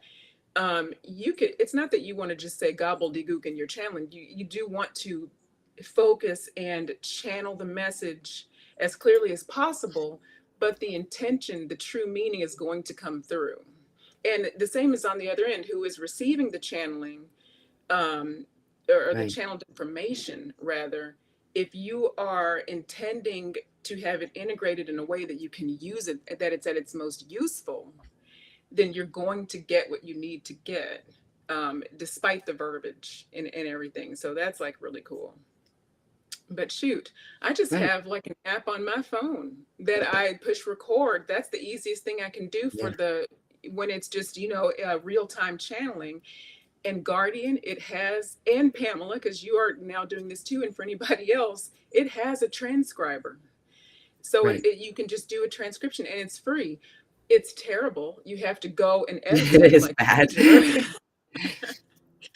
but it is there, and it has helped immensely, helped me very much, especially with the updates, like, in the community section or on Facebook when they're just written updates. But I need to verbally channel it, like a full trance channel. That's how I get those done a lot of times. That's awesome. Yeah, nothing complicated. Yeah. And you can do this in a couple of other ways too. Like I found that all this, so some of the information comes, a lot of you will be more familiar with probably the moment that you're just barely waking up out of a dream or having rested, almost falling asleep, and just using some type of, but I'll usually use an audio recorder of some kind on my phone, and it's like cliff notes. You're just giving yourself information, and then when you go to fill in the blanks with the pen and paper, I find then all of a sudden it's like something much more developed than I was even had any clue about before, and the important thing that has been brought up so much that I just want to really emphasize too is that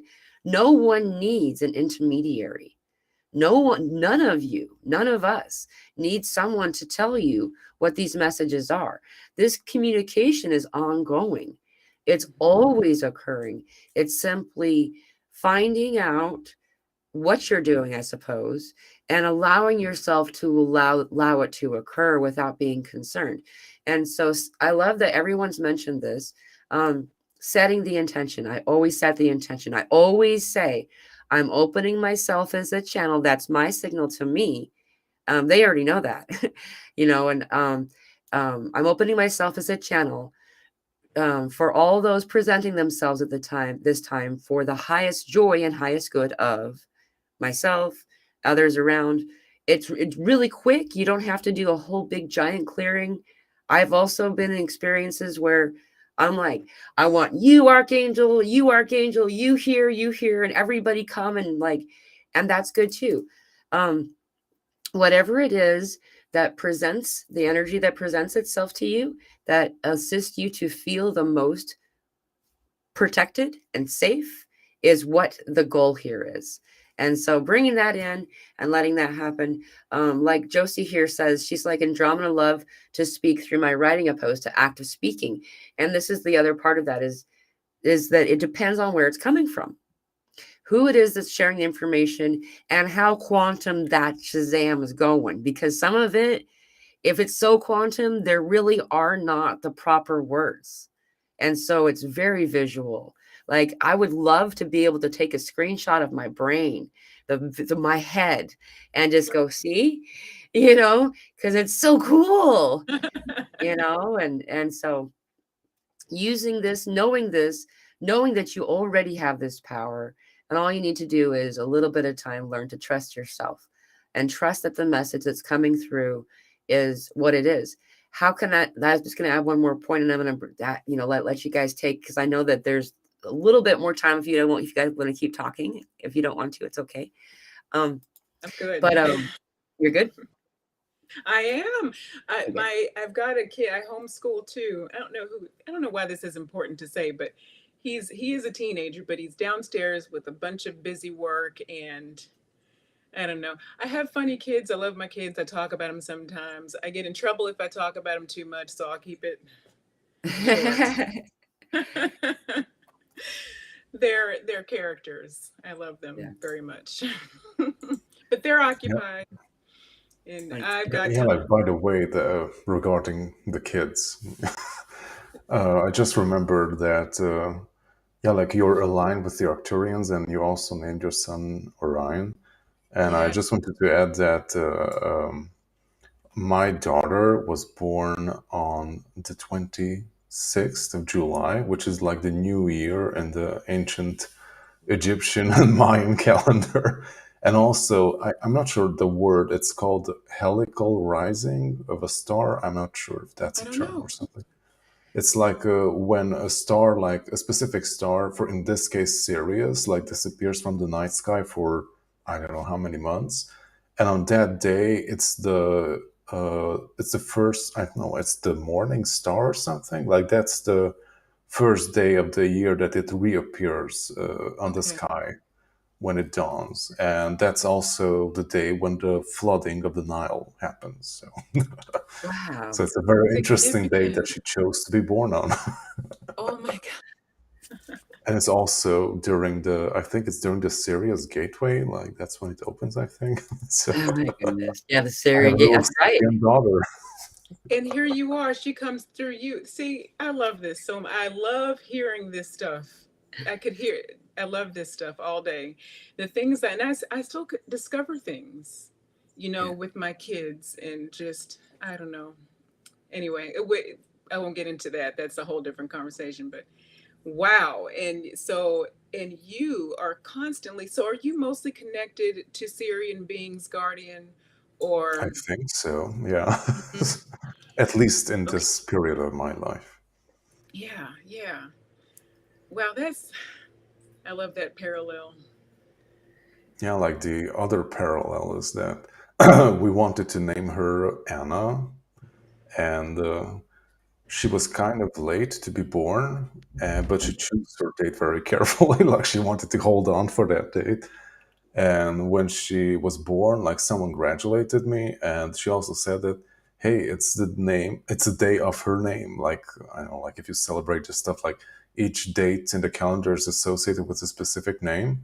And she was actually born on the day of Anna. So basically, she waited for that name, and we wanted to call her that anyways. So Wow, I I was didn't like, know oh my God, yeah. So I started to like do some digging on the origins of the name. And yeah, like the first stuff that you find is like the Hebrew origin. And I was like not satisfied and did some more digging. And you can like actually like trace it back to like ancient Samaria. And it is like a version or like a name that came off the name of the mother goddess, Hanana. Like that's where the most ancient origin of Anna comes from, is from Hanana, the mother goddess. So she's embodying that energy, I guess. that. There's way too many synchronicities in there. Yeah, I mean, not too many Yeah. to ignore is what I mean. Yeah. And the other Wow. crazy stuff, I'm not sure like who it was in our Patreon community. Like we had a meeting similar to this, and like someone just said all of a sudden, like, you know that kids chose parents like you for a very good reason. I'm like, okay, like Yeah. what will it be? So, Yeah. that will Carefully be guarded. interesting, I guess. Mhm. Yeah, these crystal children that are coming in, man, like they're freaking little masters already. Mhm. All we got to do is just not condition them and get out of the way as much as we can. And it's harder than you'd think. It And is. all of us are as parents, we all know this. We're all aware of the conditioning that we're still undoing, not even Mhm. knowing we still have. Unraveling. We're still peeling off stuff. And then I can't tell you, listen, and this might surprise some people or it might not. I don't know. Maybe probably not in this crowd. It won't surprise you, but I catch myself at least, and I'm being kind to myself, but it's at least once a day. I'm sure it's more, where there's something that I almost, tried to wrap my kid up with. You know what I mean? And put a little bow around, like he's supposed to do that. Do you know? Even the 20-year-old, I have the 20-year-old, that's Orion. He's definitely got his own personality. He's got a big presence about him, but he's also a little teddy bear. It's a weird combination. He's like, you Yeah. know what I mean? But yeah, so he's very much more like, oh no, that's not who I am. But then I have a 14-year-old, so it's a little easier to place things on him. And he's very big, his personality and everything. But so anyway, not to get into all that, but yeah, it's a daily chore because we're still human. It's different when it's not your child and it's somebody outside of, but when it's Right. your child or even your niece, your nephew, somebody that you have a guardianship of, and you are in, like, you have charge to make sure they're safe and okay, and it's like you got to unravel some of that old stuff and let them have an adventure, let them express, and not only express but teach. They actually come in knowing how to teach, and we are sort of like placing these things on them that don't need to be there. And I think I'm mostly at this point because now we're birthing the new babies, or even of course at a completely different level. But for the older kids is what I'm talking about at this point. So maybe like puberty and beyond, Yeah. like that have been here a while and already have kind of gone through a lot of the muck, like pre especially pre 2012. They're not even kids, but even pre 2018 or pre 2017, somewhere around there. I don't know. You can maybe tell me what the significance of that is, because I'm not entirely sure. But there's some significance about a weight that was lifted Yeah. there. So the kids that were here before that had all this stuff on them, and then now they were coming out of that. So kids are having their own journey. The older, Exactly. like the teenagers and stuff, they're having their own kind of like, well, it's not kind of, but their own unraveling. This 2017 window, 20 August 21st, 2017 was the other bookend of the eclipse that's about to happen in April 8th. And we've been Okay. aware of this corridor. So we've been inside a corridor of a corridor of a corridor Of a course, for, yeah. yeah. And the mass exit really that I was aware of And when that was when I asked into it, and they answered that we're doing it now, started at this time, at least was happening at that time. It could have happened, started earlier. And the mass exit, meaning those energies who aren't in alignment with what we're doing and um, are on their way to their next experience. It's not a bad thing. It's something that needed to occur. And I don't know how to understand this completely because all this quantum stuff. But what's happening is we're bringing in 3 orbs of energy instead of being a container of 1. And as we bring in these 3 orbs of energy, there needs to be enough room for all of this energy. And so there are less alive or incarnated bodies. What's more is the post 2017 children, none of them have come in with the way to digest or to what's the right word when your body can process, metabolize.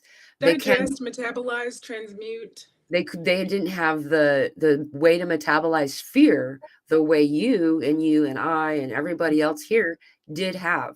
And so their deep purity has caused a shift in itself. And then the babies, the lockdown babies, remember feeling 2021, 2022, you could feel all the love swelling on the earth. Those are all those babies coming around because those parents were bored of Netflix. No, it's true. Divinely orchestrated. And I did get during that time, okay, they're telling me to say this. I'm always hesitant about this time of thing, but we did not quite, we meaning the human collective, not us necessarily here in this feed, but the human collective, we did not quite learn the lesson just yet.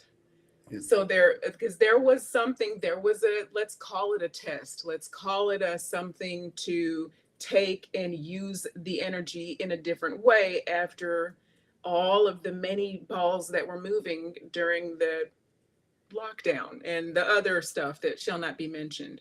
I wanted to point out to you guys, Sherry Kitchen mentioned also, and I don't know if you said this, but Uranus moved into Taurus in 2017 as well. And then now there's another big Uranus shift. So like that's big. Uranus, the creative dreamer, the sort of like because let's see, maybe she'll come back and say some more. Yeah, Sherry Kitchen has some information on that. But no, that feels a lot like also what's going on, like with kids too, by the way. So if you were here before and then Uranus shifted into Taurus. Yeah. Okay, listen, I'm not going to try to go into the astrology of it. I will because that is not my wheelhouse. But I'm getting like a lot of confirmation. You guys might be getting it too. I'm like physically in my body feeling a lot of bubbled up energy there. Yes. It's everything. Okay, so Guardians of Taurus, all male Taurus, Taurusi, however the plural is, that activated the awakening or in the presence as a teacher for these Taurus energies. It was weird. All of a sudden this happened. That's all I know about that exactly. I have to look that up. I can say that I am aware of the shift that happened. That eclipse happened when my daughter was 3 days before turning 3. And then during the eclipse, we knew we were leaving where we were at. And then she was 3 years exactly and 9 months exactly when we left and went into the forest. And we got to stay there for 3 years.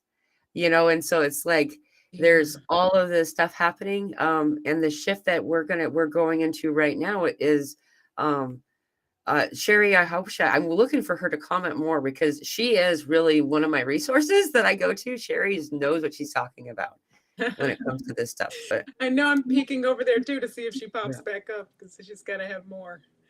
But Guardians of Taurus beings. Hi, Elsa, you and us. She's been saying lots of wonderful. She's been given a whole lot of frequency information over there. Yeah, I've been tapping in once in a while. She's fun. There's so much code. That's why I put it up, and sometimes we have to go back and look at it later. I do have a question that someone asked me Mhm. earlier that I thought was a really awesome question. This would be, hey, want to channel an answer, either of you. Um, Hmm. I'm going way back to the top. Sorry, Donna. I did see it. It just was the opportunity for it. I didn't want to. She wanted to know about good and evil. Where did Well, and it just so go? you know, Sherry came back too with some more information. I don't want to cut into it. I Okay. just wanted to point it out before it disappears from where I can All see. right, I'll grab it and this is the question. Okay. Do the concepts of good versus evil, yin yang, the devil Christ, exist in other dimensions past the 3D/4D? Do any of you want to answer that question? Yeah. It doesn't. Guardian, do you have anything? I have something that just came in. Well, let's listen to that. I don't want to disrupt your flow. No, it's not like that, but it's just okay. Well, they're like, yes, it is. So the first thing that came, yes, was the over resounding answer, which might not be a popular one, but yes, there is good and evil to the degree of which the beings experience what you there on the planet term as evil. Evil is such a heavy word. It is very much more weighted in emotion than is necessary, as everything is contained within you. Regardless of where you stand on the subject of right, wrong, good, evil, the dastardly deeds of someone that you have experienced outside of yourself have indeed been you at some point. As you elevate throughout the dimensions, as you call them, the different ways of experiencing energy, frequency, and information, you will come to understand this concept in a different way, yet still continue to experience it, and you will be it will be more readily available to you how to catalog this and how to deal with this throughout your experience. But you see, even the experience itself is different.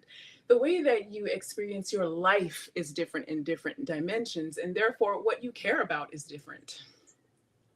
Will you be spending your time observing this, or will you be participating? Will you be directing your attention in this way?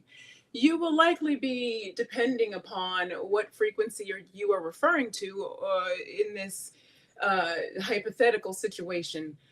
The experience that you are referring to will dictate how you respond to or deal with this.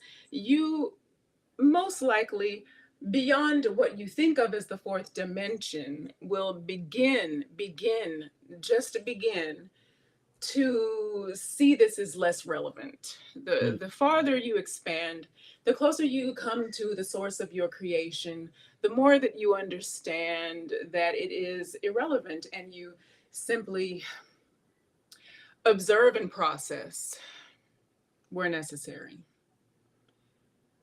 And those are the Arcturians. That was beautiful. Thank you. I hope it makes sense. Yes, completely. I get the same. It's it's a category. It's a placeholder. It's a thing that doesn't actually really matter. That all things are. I see it as the rolling of the scroll, where you see this is the light source of God, and the farther away from God you go, whatever you want to call God, you know, the farther that you go, the more shadow you'll see. And here there's more and more detail that can be seen, and we would call shadow evil or bad in some way. However, without shadow, it's just washed out whiteness. There is nothing to be seen, and Mhm. it's something beautiful. Um, and that more and more you see, I my experience now is, and I don't feel like I don't know, the density of what I called evil or bad doesn't feel the same. It Well, doesn't feel. they want to point out the emotional component too before, because they're like beating me over the head with it. God. But it's for because you will understand, like Guardian too, like we'll run with this because you understand it. Um, I wanted to say Elsa too. I don't know why they're bringing me to her consciousness as well. Like there's something about her frequency in here. It's like clear. It's yeah, it's good. It's good. It's so yeah, we'll get into that. There's a good thing about it, but I don't want to get off track. So, but the point is, there's an emotional component that draws our attention back to this. It's not good or bad. It's not that we've done anything wrong, but that's part of the manipulation as well. And I think that's why they're beating me over the head, wanting me to say something about the emotional component. Right. Right. Because those of us here, like us, and a whole lot of you listening, we don't feel like we're in that manipulation anymore because we see, but yet we're here still doing the job of emanating this frequency to clear out what's going on the planet. There's still this going on. Right. Big confirmation there. They're lighting me up. It's this energy. It's you guys plus this energy. You guys, I feel like there's ping pong balls of electricity in my, frame. Yeah. It's not comfortable. I mean, it feels good, but it also feels like something could happen. Like, I don't know. I got these like appendages going up the sides of my head and up the back of my head. And like, I'm all day. I woke up feeling hungover. I don't drink, y'all, but I feel like I do today. And my eyes, like, and there's this draining happening. Like, we're being activated on a lot of ways already. And there's something really important about, I knew we were going to address this question when it came up. I love that it came up the way that it did. The emotion is, this is what I'm getting. It's kind of like, so sorry, Carl's new kind of idea, because like, emotions aren't thought about the way we emote. They're not considered by a lot of these higher frequency beings, not because they find them to be, good, bad, or anything. It's just simply they don't think about it because it doesn't apply to them.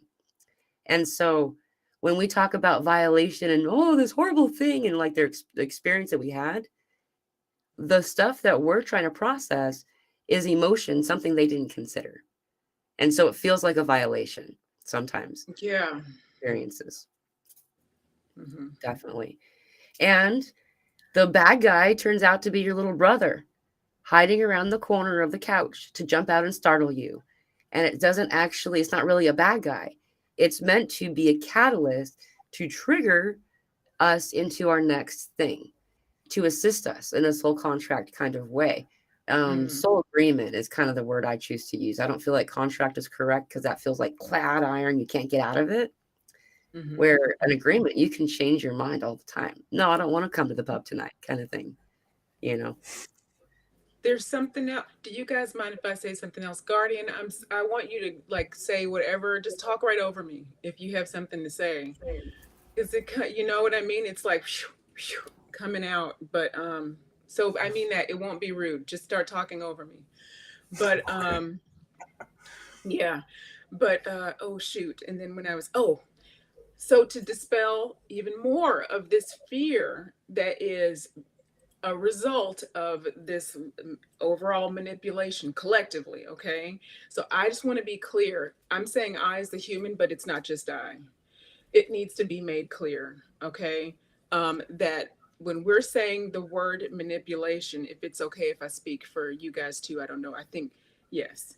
Yeah. We're not meaning that you're manipulating, like the people listening, okay? Are manipulating somebody, or even that somebody who is doing ridiculously things is even intentionally manipulating. Right. It's an energy, and also there were beings, which we could say they're higher beings, but more expanded in the know beings who did manipulate, okay? And they were in the know, that was intentional, okay? So there's like a big difference. So we're not saying that. But so yeah, when you're going about being your human and you're having emotions and you say you did something that maybe you didn't think you wanted to do or whatever, that is being human. So we do have to lighten up on ourselves and on each other in our human vessels while we're here. Okay, that sounded preachy, but they wanted me to say that. But then the thing that originally came in, which prompted all this, is to really dispel even more of this fear. These beings that we know, and there are many different of them that were in the know and were doing, and they're still trying to hang on, using the energy of some humans to hang on and do things. Okay, just like little mosquitoes or whatever you want to call it, just annoyances, still trying to hang on to all of this. Okay, and they are manifesting through some of our lives and all that. Blah blah blah. Okay. To dispel the fear even further, those beings that many of you might have even seen some of them, and some of them might even have brought you into awakening, and it was a fear thing. You might be hearing about some of them. Their higher selves, actually, when I first started channeling, this is very first, before I even knew all of the history, I was learning, right? But for whatever reason, I knew to come through the heart frequency for a few different reasons. And just what was in front of me, I think. I just didn't have as much access to as much of the scary stuff right away. Okay. So it's divine orchestration. I actually was able to, what's the way that I can put this? I'm going to put it in a you, not an I. You can actually, they're ready to be cleared. They're ready to be healed. They're higher because they have higher selves. Their higher selves will actually give permission for them to be cleared out and healed. They're not some sort of force that can't be, healed, or they're just going to stay on the other side of some battlefield and never come back to source energy and never come to balance. Of course they will. Everything goes back to source. There's not an exception, you know? So if you look at it from that more expanded perspective, that larger perspective, everything can be healed, not just humans, all of it, no matter what. Now, what it wants to do is what it wants to do. And if its higher self isn't ready and it's got more to play out, we get to send it on its way. Okay. But just that needs to be there's something about that needs to be said in this feed, something about reaching a higher state of potential and awareness that you are in charge. Yes. No matter what of this situation. And so you're going to baby step into that being in charge, baby step into that power, that you're actually larger than the being that was in the know that thought it was going to manipulate us. Right. Which makes me laugh actually at this point. Go ahead, Guardian. I'm sorry. Oh, I completely agree with that too. Yeah, like the thing that I wanted to also add regarding the whole, also what Donna said, in a shorter version, like how I understand it, is like this analogy of the pendulum. Like the top part is source or God, and the lower you go in vibration, the bigger the swing between the two poles is, like between negative, positive, the feminine, masculine. And the higher you go, the less of the swing that you experience. And like maybe above the fourth dimension is like good and evil is like experiences like gender, simply. Like they're not at odds with each other. They just like a complementary force that exists to bring about creation, basically. And the lower you go, the extreme it gets. Right. And the more conflict there is between the two. So that's what we're experiencing. I love that visual too. Thank you. That was correct. I agree. That feels so It's an correct. easy way to visualize and understand it. Yeah, like it's the same way with emotions too. Like the higher you go, you don't experience those drastic emotions like loss or fear or I don't know, like despair. But the lower you go, the more available that energy becomes to experience. What's more is I find that I've had a handful of near-death experiences in my life, and there's 5 that have been proved that are like clinical, the doctors knew about it kind of thing. But and every time the energies that come in, you're like, wow, what was it like? What was it like? They don't want to know about the stuff that I think about telling them about love, family, celebration, joy, family. They're like, dude, we know that stuff. We got that part down. We don't know what it's like to be grieving, mourning, suffering. We don't know what chronic depression is. We want to know what it feels like to believe in the illusion of separation from your fellows and especially from God. They can't replicate that. And when you can't have the denser experiences, the joys are just a Tuesday. It doesn't have any impact. It's just regular, and like, Yeah. and that's why it's the gift. And that's something that's coming through right now, is that right now, when we are doing these dips right now, well, I don't know if a lot of you have been feeling this or not, the shift of the energy, we're like, woohoo, woohoo. Um, and while we're having those, we're like, oh no, these are like so horrible. This is a goodbye. This is the last time, truly, this window that Yolanda Marie mentioned earlier, the 10 to 15 year window, it's actually a smaller window the way I see it, but it's a little bit like in completion, full completion, the 15-year. But we're in the year of that. And this is there, these unpleasant, negative things are coming up for us to get to experience them for a last time. It's for us to say goodbye. And that's why we're savoring them. And while we savor these unpleasant things, we're finding out that it's causing us to lean into it instead of ignoring it. And it turns out that's the solution to make that stuff go, is to lean into it. So,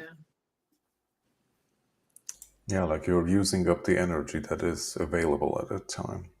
Yeah, like you're using it up, you're learning what you need to learn, and it just simply can move on to do its own thing. exactly. Should I grab Sherry Kitchens before I lose it? She did. She wrote, and now I'm sweating full out. So she was like busy writing. She says the Uranus station's direct in Taurus, May 12th. May 12th? That's fun, huh, Guardian? It's really close to an important day. There's a retro coming. Also, Yeah, like Pluto my will. birthday is on the 10th. So. Yeah. Also, Pluto will be direct in Aquarius later this year. Slow moving planets. You can feel my typing. So she must have been typing that while we were asking for her. But she had one more thing. This is also Sherry also says the Mercury retro started with Chiron, and North Node, and now through late April, all the major eclipses are part of this. Phew. Here for here for this. Thank you, Yolanda. There's one more comment. This is from I'm here for this Solzy. too. Was this? What'd you say? Oh, I just was telling Sherry, I'm here for this too. I just thought that was funny. She said, I'm definitely here for this. Yeah. But Soul Z has a couple of comments too, Pamela and Guardian. If you see, there's one on the set. He talks, or she, I don't know who Soul Z, but they talk about Pluto is in Aquarius. It will move retro in Capricorn in November. And then go back into Aquarius. There's a lot of Pluto, like major Pluto transformation stuff happening right now. So we're in the middle of that. Now, my human does not have access to all those dates, you guys. No. But I do know, I would have to look it up, but yeah. Definitely. Okay, so when I was 6 years old, okay, a lot of stuff happened, but I my first near-death experience happened when I was 4. So there's just to let you guys know, that's when I was already having stuff going on. When I was 6, I knew that Pluto and 44 meant the end of the old. Okay? And Pluto, or Pluto and Aquarius, excuse me. And then it turned out Pluto went into Aquarius on my 44th birthday, last March 27th, 2023. And then also I understood that 45 was the next. Turns out Pluto's going into Aquarius. I thought I grabbed it, but there's Elsa too. I love that Elsa's been having comments here. 2CC, to go to self. Need more coffee, you three. I know. This so we're now going back. Pluto's going back into Aquarius for 44 years. No. Excuse me. Till 2044. For 20 till years. 2044. Okay. So that's just starting to happen at this eclipse right now. So this is all I know is that this is something I've known my whole life, and we're waiting for this window of time to happen. what's occurring right now is the moving away from the old. And so the visuals that I love that they're showing me the past couple of days is it looks like a net, like in a circus where you're like a trapeze, and the net that catches you is what the matrix is. And there's all of these strands all around the net, people who are invested, whether they're invested in a really thick cord or a really slender, almost just a thin hair cord. And each individual, as they uninvest, and that's happening rapidly now, the weight of the matrix is like falling. It can't hold up. And so what I've understood is actually April 20th. So exactly a month from today, there's going to be witness a bowl noticeable on the outside of this dropping of the matrix occurring. I don't know what that's going to look like. I know that whenever they tell me the word system, it's system because it's broken. Okay. Well, I heard when you were saying that gradually, steady as she goes, because we're still in creation mode, even with, it's like, you get, and I was gonna call you like a gateway for information, but then they were like, no, it's something else. I was having a conversation while you were like talking to us too about it, to get information, because you're coded up, like you're one big code, you're like a key to this situation.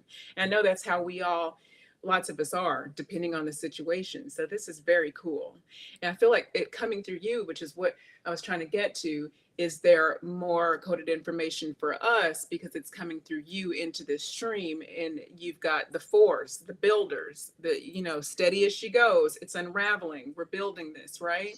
Yeah. And then you're 45 this year, 9, almost to the 10, huh? I wonder what your whole, so there's you're like all coded, you're all like, everything is like a, well, I want to say code, but there's another word, when you have it's like there's a key to the code, and then you have to put the letter is actually a whole different letter, like that. So I want to decode you, basically.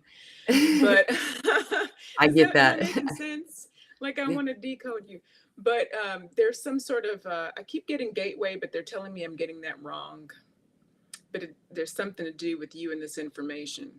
But anyway, okay, people. So just soak up whatever's going on here and just receive the frequencies. It's funny, Kay had a funny message, and it's gone now, it disappeared, but she said something about like, what are we going to name our graduate masterclass now? Like, just sort of like jokingly, because there's so much information coming through right now. There always is with you, Pamela, but there's just so much. I know I personally am getting all of these ahas as you're speaking about this. Yeah, I've been a walking code for a lot of people. And what's fun about it is I don't even realize, I will have mild amnesia for a lot of this, because it's channeling. I think it's because I had traumatic brain injury as a child. Growing up, we were in a violent home, and I'm not. It's a power source for me because I had a different way of learning to access information. I found out it's not from your brain; it's from the Akashic, and so I just learned without meaning to step out of the way a lot. And so, and you'll see it throughout my life. Like, I mean, the national lockdown happened on my birthday. There's the type of code that Elsa brings through is usually all of this kind of stuff. Like I'll talk for a minute, and like this Willow conversation, I have a picture. I'll post it on Facebook so you guys can see it. The clouds spelled Willow. There was no airplane making words in the sky. It was a bunch of clouds, and in the middle between the two, Willow. And so this is really, anyway, I don't know what to say about that. I love that you brought that up. Well, I got, when you said that, your consciousness was writing the situation. Like, it goes more back to the conversation, not to be all over the place, but of coming into our power of even just realization that we really are writing this. But that is another level of expansion collectively. Individually, some of you guys are definitely doing, are knowing what you're doing for sure, but collectively, Right. you're just literally writing more evidence for yourself, you know. And there might be some handy beings that are also going to, like, say, if you really, really need to believe something, a lot of times our guides will definitely make it plain through Yeah. animals or breadcrumbs and all of that too. So it goes both ways. And I'll use cards. Like for me, I don't coming from a stigma world of I Oh, I was love brought those. up a Mormon. And so there's, like it's like being brought up Catholic only with Kool-Aid. And so but we have um my grandfather was half Cherokee Navajo, and so I do a lot of totem stuff. And so these are like tarot cards, but they're animals. And so, hey, I just pulled the dolphin. Donna's still here. Donna is the dolphin soul. Every time I connect with her, I always get dolphin. Yeah, those cards are gorgeous. I have those cards too somewhere, and you can't see. I won't move my camera because then I'll just be screwing everything up over here. But I've got like a handy bookshelf full of stuff. Guardian, listen, I've got hard copy of the Kabbalion old library. You won't be able to see. Oh, Wow. Oh, like it's got highlights and everything, and it's, I think, 19. Look, hard cover. nice. Yeah, that my sister brought home from college 30 years ago. Okay. I'm Wow. aging myself yet again, but welcome to the mid 40s. That's so cool. Oh, Yes. I'm in my mid-30s, so I can empathize. Yeah, And he's a it's so baby. funny too, because age isn't even anything anymore. I'm kind of making these jokes, but I'm very conscious of the fact that none of that mess matters at all. If I didn't Yeah. have teenagers, it wouldn't even be a joke in my house, but they have like wicked senses of humor or whatever, and it is ongoing here, okay? But yeah. I love what's happening with age. I love that this is an occurrence that sounds so like wishy-washy, or and when you first hear it of like this, oh yeah, what a pipe dream, is people really are healing in a way that they're what we're calling de-aging. Like I started growing back hair. I didn't realize my hair had been thinning until it started coming back, and like it's a thing. We're Yeah. doing this. I went and Yeah. found photographs of myself from 2019. I look 10 years older than I do now. Like it's happening. And as we do this, we're realizing that I know this is kind of controversial, and I don't, it's also story. When we tell the story about something, we're providing limitation.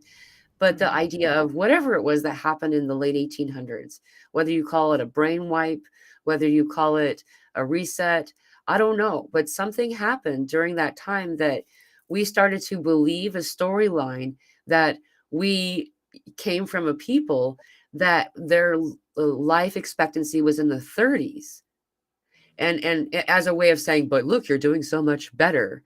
No, we've been taught to not do regular parasite removal. We've been taught not to use home remedies, like homeopathic regular stuff. We've been taught to not have proactive health, instead rely on pills that you don't even know what's in there. We've been taught we don't deserve. Right. Never mind the skip. We've been taught and programmed we don't even deserve unless you look a certain way, follow certain rules. So, and when you were talking about like the hair coming back, which I also experienced a whole bunch of that. Yeah. I mean, don't get me wrong, I still look like an Arcturian with my hair. I know it, but like other places, you know. But and I'm okay with that. But the stress. So what came in is it's like lifting the stress and the bondage of those ideas allows your body to just be itself Yeah. more easily. And so then come in all of the other stuff too, of course. Like then you can seek the healthcare, and you can seek, because why would you even seek to have this holistic health if you don't even know that you're worthy of, Right. living on a beach and calm and with healthy food, watching waves roll in and little kids play and be happy. Because in our story, in those stories, you gotta have done this, it's all upside down. It is inverted. It has been. It has been in the past. Thank you. Inverted.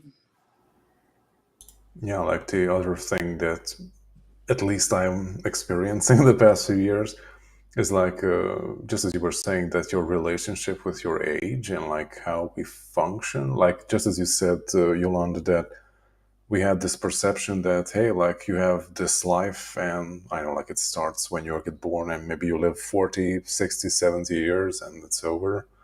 And like, at least for me, and I also heard from other people, like it's changing because we're starting to remember other lives that we already have. And like this one is not just like one spam of a, I don't know, like a part in history that we just get to see. It's just like a small piece of the huge puzzle that we already are, kind of. And you like don't feel that, I don't know, like old or young anymore. I just say I'm just experiencing this right now. Right. And I already did it quite a few times and I'm going through it again. So I totally agree. that's kind of where I'm at right now. Yeah. That's why I got to catch myself with these jokes. Like I'm making these jokes about age and then the human, and my guides are probably like, "Stop it," because it may not sound like a joke. It's the old story, but I'm already over it, so I forget that it's the old story. Though, in truth, like it's still like we're still peeling the actual belief that it's not okay, especially for a woman to be over 40. And you know what? These days, men too, actually, in the old paradigm, have started to like, you have to be a certain thing. And it is the same for both sexes. It's just been harder on women over the past few thousand years, in that from that degree. But anyway, yeah. So yeah, even the jokes, it's funny because we want to lighten up, and I definitely am saying, and I actually getting told to say, advised to say, everybody lighten up and laugh more. Pamela, I know you know this about me for sure. Guardian, I don't know if you know this about me, but I have a great sense of humor and I love to laugh all of the time. I'll probably have a dance party when this goes off. Like my kids I like to have so much fun that my teenage children are embarrassed of me. They're like, you've gone too far. They literally be like, that's enough. That's enough. Like they, and I go, oh, I'm the adult.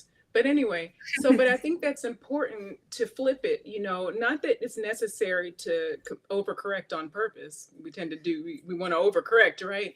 But this is just a correction. We're just to the point of a regular correction at this point. We have not overcorrected into, into lightening up.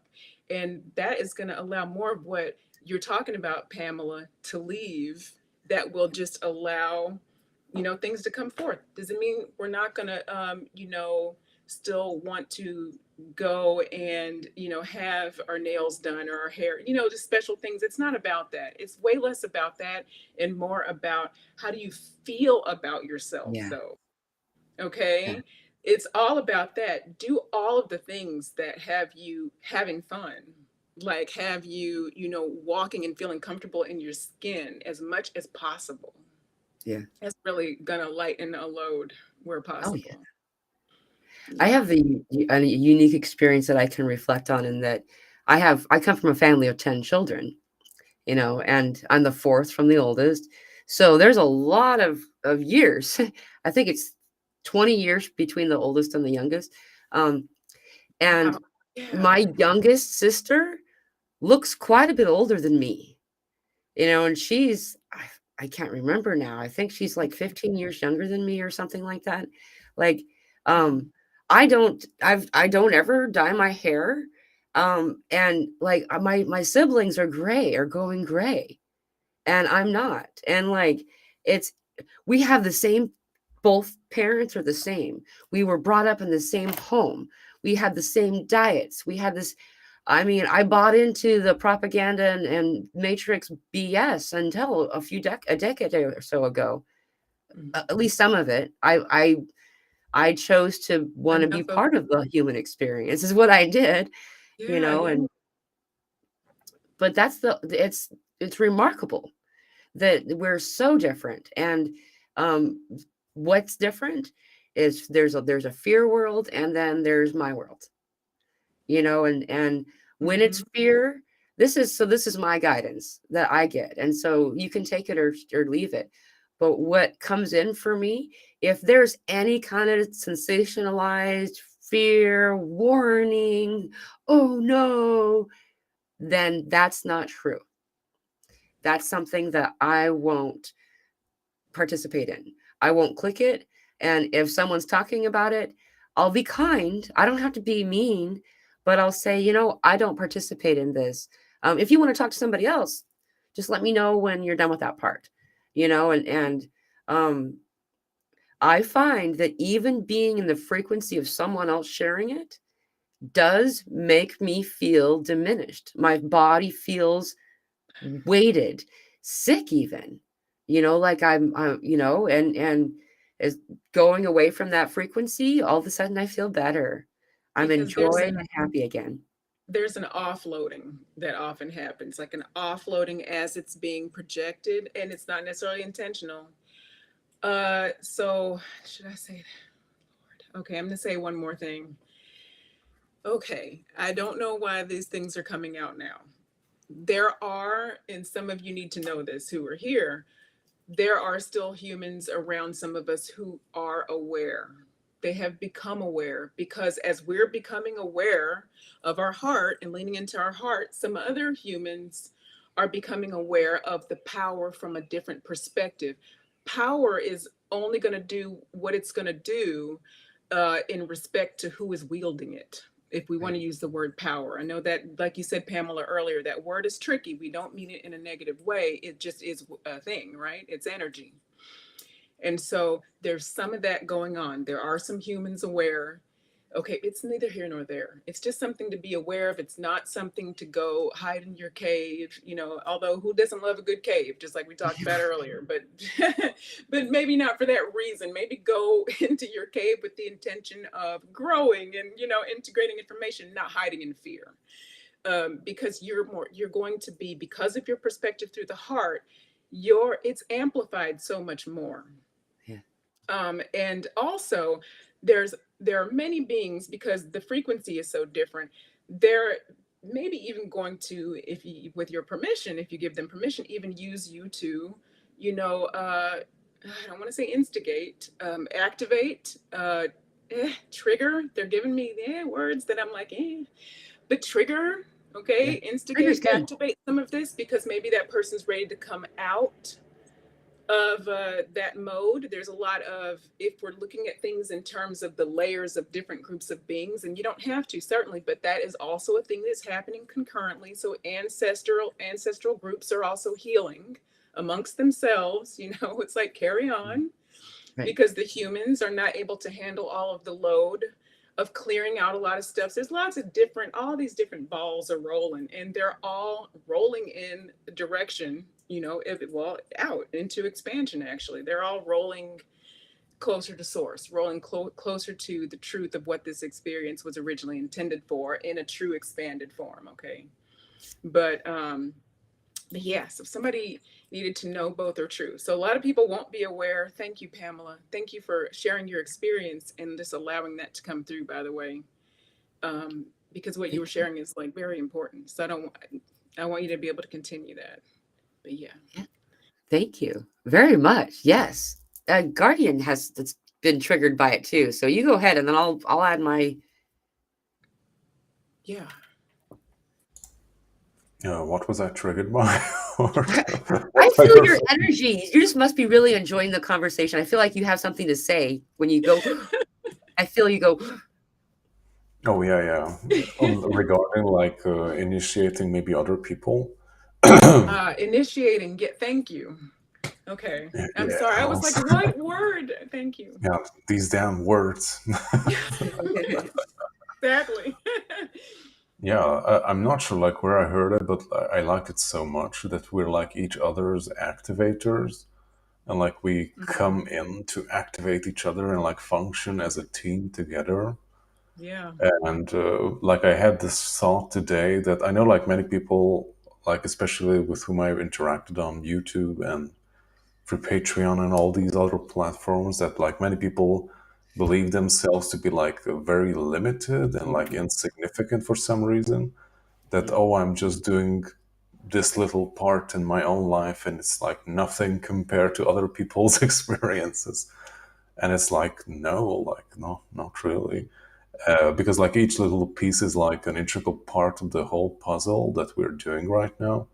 And I like got the analogy today. I think I was talking with my wife about like we're very much into like permaculture and like natural gardening and all that stuff. Awesome. And like then you become like very much aware of all the little small creatures, insects, and all those little things that you don't even think of, but they're Uh-huh. like a superb, vital part of the whole ecosystem. So if they go, then everything goes. So, Mhm. and people don't even credit them for it. So yeah, and like Yeah. all of us are like these little, very important small ingredients that make the whole ecosystem and all the whole shift work. Basically, Yeah. Mhm. it's every little piece is important. So don't devalue yourself. Every part. In fact, you just brought something up. I've been asking for my whole life, why is a mosquito important? What use does it have? And every time I would get like just like it would feel like a wall, Like right? dragonflies eat them. That's actually I finally got coded by the dragonfly and by the bat. We are actually meant to give of our DNA to these, not to say go on purpose, go get bit by a Right. mosquito. However, they then have your DNA coded within them, and then they're eaten by the dragonfly, which is truly descendant from dragon, and also the bat. Both of these are known in the Native American tradition as high energies. If you have a bat totem, you automatically start being trained and raised as a shaman, just without any other knowing. Just if you have bat totem, and there's a lot of bat stuff coming in right now. It's been really, in fact, we've been having bats coming to us at night. It's really cool. I love it. Um, and the point here is to show that even something that we think has no reason for being here, it actually has a very important function. With the dragonfly, a dragonfly will eat 100 mosquitoes a day. um, when they eat and contain the DNA code from you, they know how to make their wings, their translucent wings that look similar to this but see through. Like, can you see that? It doesn't look as cool without the right lighting. Still very cool though. Um, they code It's- their wings for Mhm. you, and that's what brings that joy up. And so it's being done with very true, clear intention. And Mhm. as we do all of these things, you can pull back and see that everything has a point. Everything is intentional. Um, and even the things that look like bad guys and not good stuff or whatever, you can see that spirit wastes nothing. There's never a time when something is done for one purpose. Mhm. Um, as an example to be made is lockdown. That sucked for a lot of people. But you know what? A lot of us were going, yeah, it's happening. Everybody was meditating. People stopped going to work and being distracted by all the drama. Like they found out they can get the same the 9-hour days worth of work in 4 hours remotely. Yep. You know, it And they changed can the sleep. world. You could Yeah, like sleep. it was a record for divorces too. So People found Oh, out they were in disharmonious relationships, yeah. and decided to do something about it. Like so much changed and shifted for in a positive way during that time of suck, and Well, we're in another one.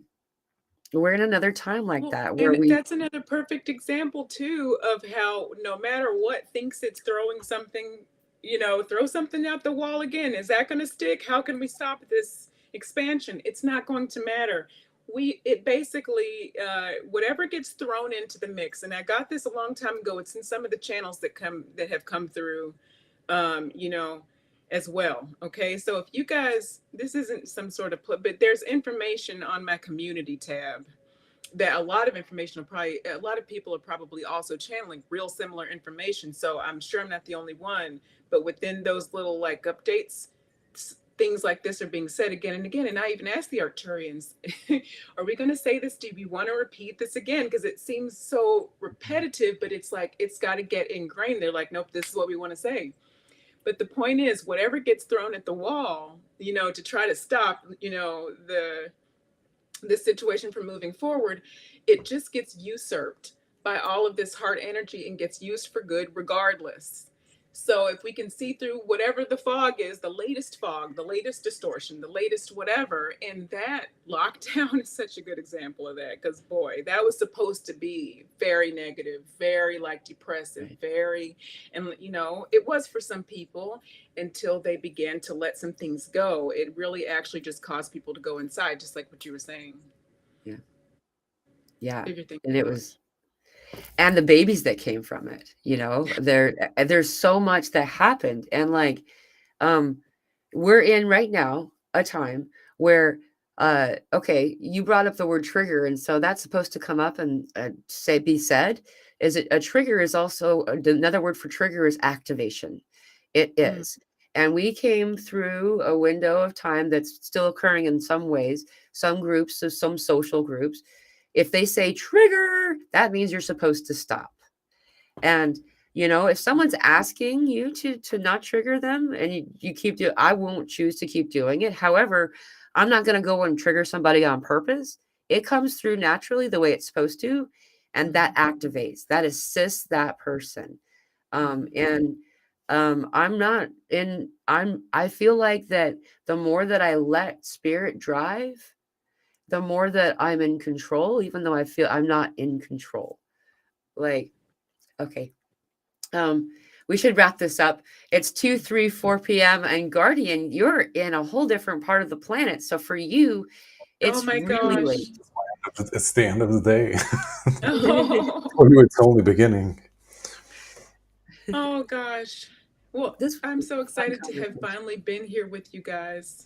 Yeah, it was super awesome. I hope we Oh, can do it sooner again. me too. You're awesome too. I love you so much. Oh my goodness. I feel like I knew you guys anyway. Like it Yeah, almost didn't even feel like we'd never done it, but I don't know. We're in the yeah, ethers a lot probably too, working on some other stuff that I don't recollect yet, but we'll see. a lot.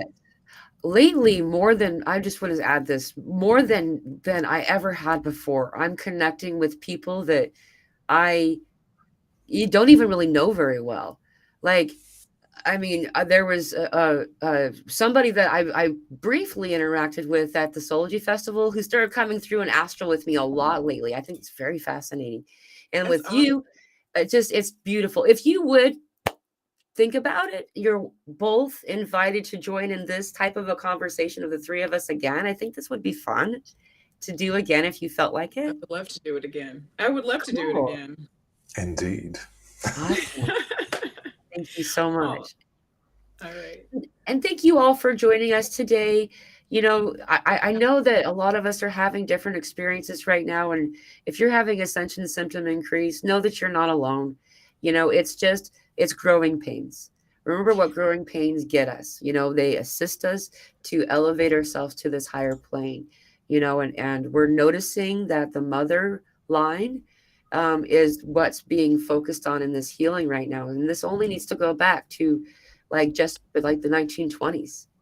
So, Mm-hmm. um, as we're healing these things, you're noticing there's going to be a lot of belly related stuff as well as just the mother element. So, just knowing, and whether or not you're a male or female in form.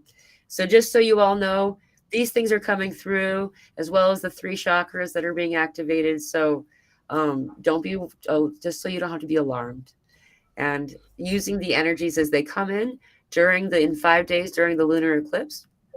all I would do in a moment like that is, hey, cool, look, there's extra energy. Let's heal some more right now. And so that's why I point them out. So thank you all for joining us today. Thank you so much for coming. And I hope to have a conversation like this again with y'all. To be Yeah, continued. just let us know. Yep. All right, guys. Bye.